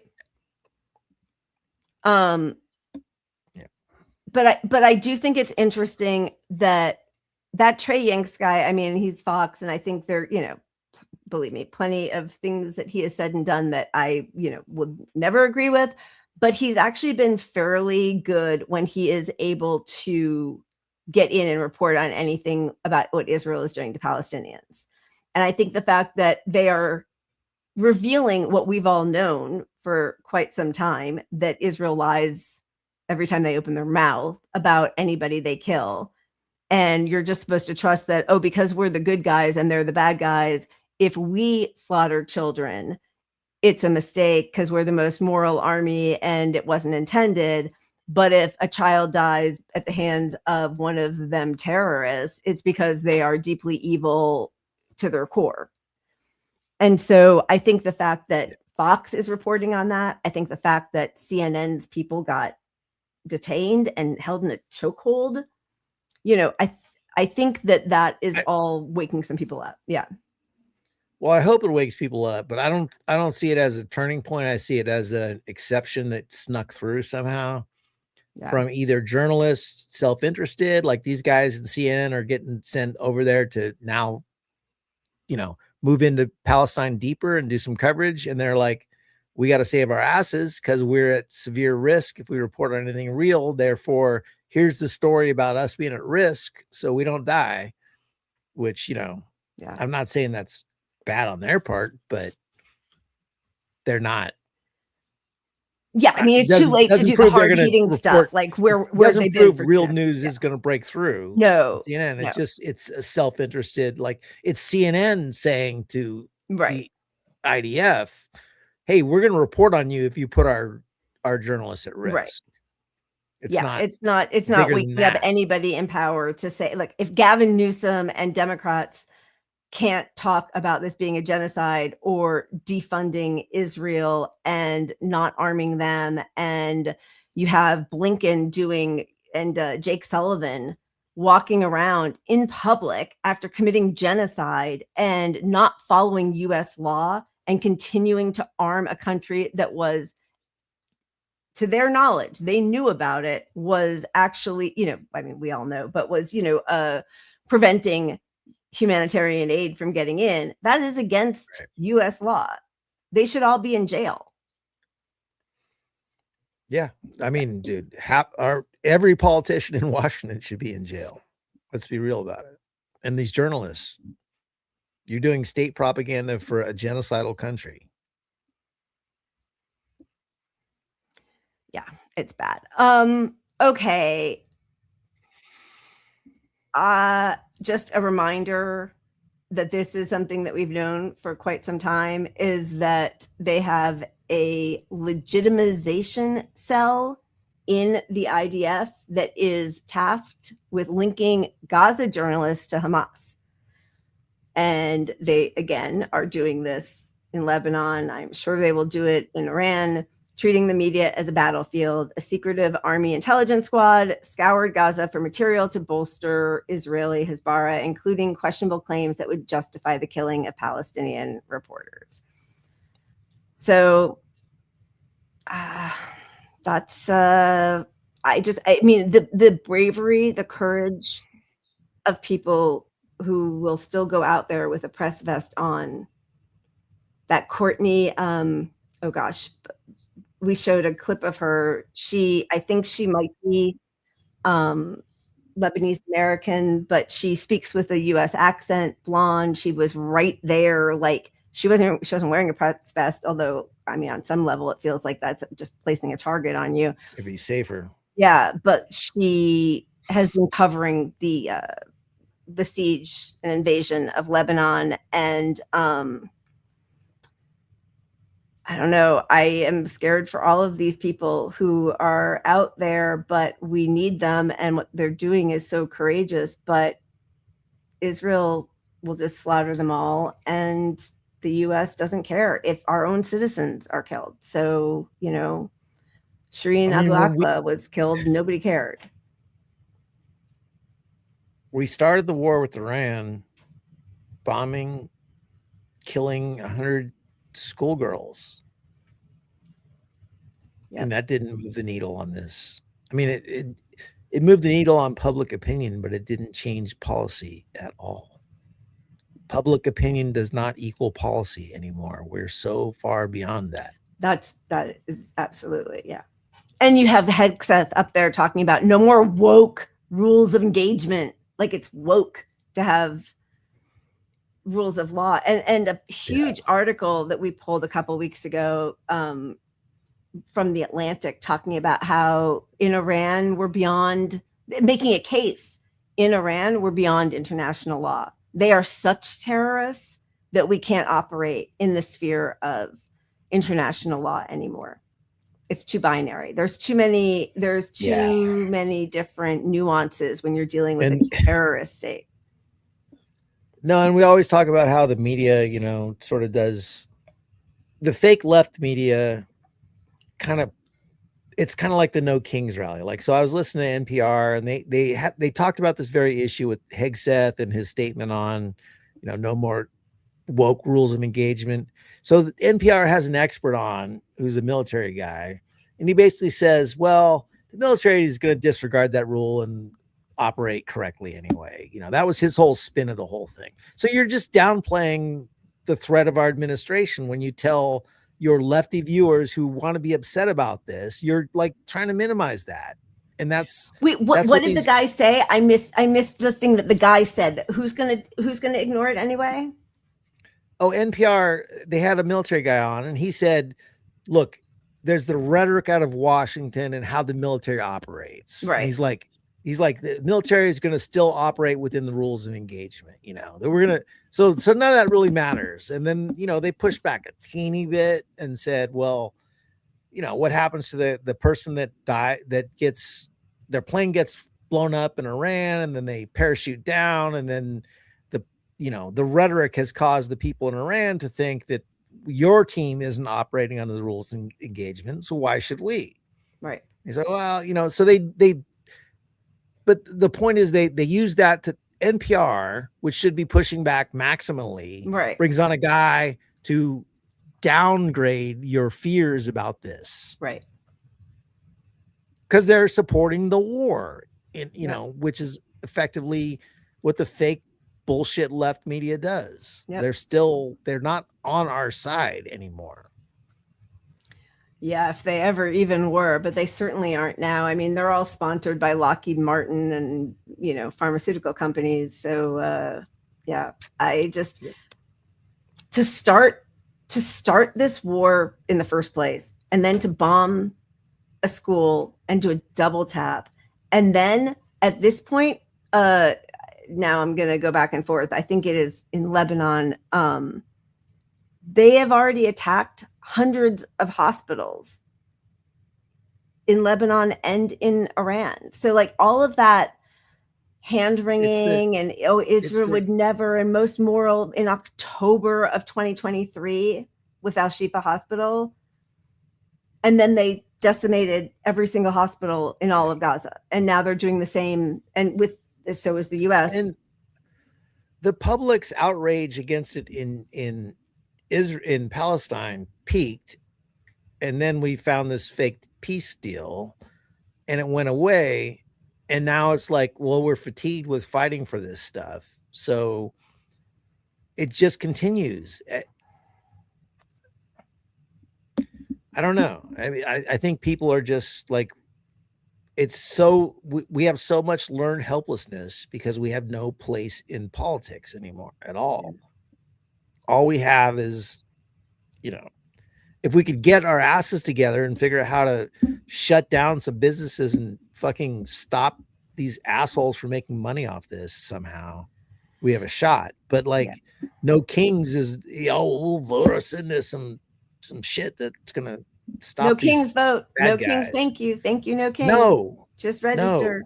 No. Yeah. Yeah. I mean, the fact that we still have Democrats now who can't talk about this being a genocide. We have Third Way talking about how we have to just, you know, steer away from villainizing billionaires. I mean, it's just, you know, the people in power are not going to let us vote this away. And they clearly are not a democracy. But it's, our powerlessness has shifted severely in the last 10 years. Yeah. You know, there was a time when the public opinion swayed, it didn't sway policy because they would bullshit us. Right. But now they don't even bother bullshitting us. They're just like, you don't have enough power to make me even say the right things anymore. Yeah. Yeah. Well, I mean, yes. You know, which again, it's like, you know, all this stuff of, well, we just need to convince more people. No, the people are convinced. All the things that Bernie talked about that, you know, and I know we're beyond Bernie, but like all of those policies, plus genocide, plus endless wars, but all of those, the majority of the public across the whole spectrum is on our side, and it doesn't matter. And as you said, now they won't even try to pacify us. Like Kamala didn't care about winning and handing over the reins of power enough to even lie about what she might do for a genocide. So even the candidates lying about supporting our positions are ostracized within the party. Yeah. They're like, you can't even pretend to lie. What are you doing? You're out. Yeah. Okay. So I did not go to the No Kings March. But I do hear that they are talking about a one-day strike on May 1st of this year, which is not enough, but that's a shift. And again, you know, thinking about like, as we say, okay, learned helplessness, we're not voting our way out of this. There's three choices, you know, lie down and die, right? And just take it. Luigi, or put your hands in your pockets and stop the cogs of the capitalist machine. A strike, a general strike. Amen. So that's it. Those are the choices. So 2 and 3 are the ways out of this. Yeah. I don't think you do it without 2 or 3. You can't. No, there's nothing. And if there's just 3, they'll work around it. But 2 puts some fear into the people that should be scared. And then that changes their company policy because they are personally fucking scared. Yeah. Yeah,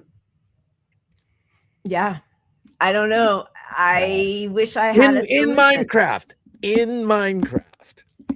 I do want to say, and we're not getting to AI tonight, and I know we're about to go off, but when you're talking about Minecraft, there was a revelation while I was gone that Pokemon Go was actually used by Google Maps. So all of these people who are going into all the crazy crevices of parks and graveyards and free labor, like a motherfucker, labor. To map the world, to map every building shape and everything in the world used by them for AI systems to monitor everything. Yeah. If the product is free, you are the product. But real quick, I just want to mention that I'm an electrician, whatever. I hooked up a Ring doorbell for somebody like months ago, a long time ago, and they called us back, and I went and hooked up Ring lights, which also have surveillance shit, whatever. And the first time I hooked her up, she's not tech savvy, but she approved everything, the doorbell, every monitoring system. When you hook up with the Ring, and they have you check the box to surveil your neighbors, basically, right? And this time around, she brought up that she didn't want that shit checked, and she was very not lefty, not anything, but she's aware of what Ring was doing with surveillance, and there's some turning point in how people appreciate, how people look at this AI and surveillance is happening. I'm aware of it. People are like that. My dad is all anti-AI shit. Is like fucking great. I didn't even tell you to do that. Like, that's teach great. you any of that, or her, Yeah, that's great. I'm always surprised at the airport when I'm the only person who says I don't want to take my picture, even though I know they've got my picture everywhere. Like I get it. Like it's too late. They have everything if they want on me, but just to be able to refuse and say, and they when you go through the security line and they take your ID and then there's that camera there and it says you can refuse it. And I'm like, I am the only one who's going to do it. But I want people around me to hear that you can be like, I don't want to take my picture. I don't want you to take my picture. And I'm always surprised that they don't then like haul me off to some side place, but they're like, okay. Good. Yes. Little moments. Like that's a little more resist than we get from the Kings Rally people. Jesus. All right. That's not going out on anything all that positive. And man, I don't know. Are we just going out? Oh, are we trying to get a positive? We got the EID video, but yeah, I don't know. I'd have to. I mean, we don't want to play a wheel video, do we? Maybe. Yeah. I mean, I don't know. I guess our going out, our one good thing is positive, and we have Deep Green VO. I went to the No Kings parade with CPI to intervene to hold the Dems complicit for their role in these war crimes, and standing in the middle of the parade saying Democrats are complicit. Hands off Iran. Wow. Cheers to you. Thank you for the super chat. And that's amazing. That is the way. Did they tackle you to the ground? I saw some people. So how long were you arrested and detained for? Yes, exactly. But good for you. And I did see more people and cheers and thank you. I did see more people and more groups. There were groups saying like, the only solution is a communist revolution. There were ancillary groups who showed up who were, I know Code Pink was there. I know that there are certainly people who attend who are anti-genocide, anti-war, all that kind of stuff. It's just the organizers are not all that interested in changing the system. Well, the organizers very against it, actually. Okay, I do have a positive we can go out on. I know before our one good thing. You mean we'll come back? We'll come back for one good thing. Yeah. If you haven't followed Afroman, I fucking love this guy. Yeah, this is kind of excellent. Core. Yeah. So the background story is the cops investigated. They surveilled. They broke into his house. They broke in and stole his money. then they stole his money, but they didn't have the right. They picked the wrong house, right? Isn't? Yeah, Or, I think it was. I don't It wasn't know. even him, and they like, rampaged through his house, messed things up, like destroyed his property. They didn't even have like the proper warrant. I think is what it was. Yes. But yeah. But the beauty of it is he had surveillance footage inside his house, caught these fuckers all on video doing all their bad shit. And then he's so petty. I love his petty to my core. He's just trolling He them. didn't put out just one song about these guys. He put out like an album plus, and he's almost making 2 albums, these goons cry. full of songs about these fucking dirtbags who then sued him, which then opened them up to deposition. And you got to watch we don't have any of this tonight, but you got to watch all the deposition footage of all these cops and their justification for suing him because they got made fun of by this guy and his rap songs. And I fucking live for this guy. Go Afro Man. So we'll be back in a second, but here's Afro Man. Brian Newland is a flag. William is a pedophile. If I'm telling folks the truth, how come I have to go to trial? Newland sexting kids, that's true. Now he's stealing my money too. My proof's on the internet. Afro Man will bring it to ya. Afro Man is gonna do ya. Afro Man is gonna screw ya. My proof's on the internet.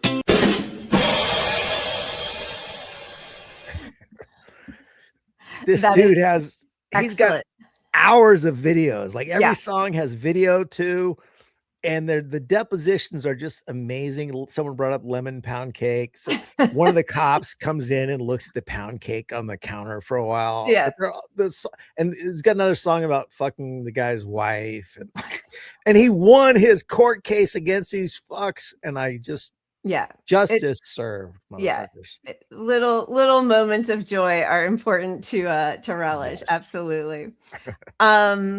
All right. Well, wherever anybody can find joy, I think that is also important, even in the middle of devastation. We have highlighted the Samir Project so many times because they do such beautiful work. And if anybody is able to support them in any way, SamirProject.com.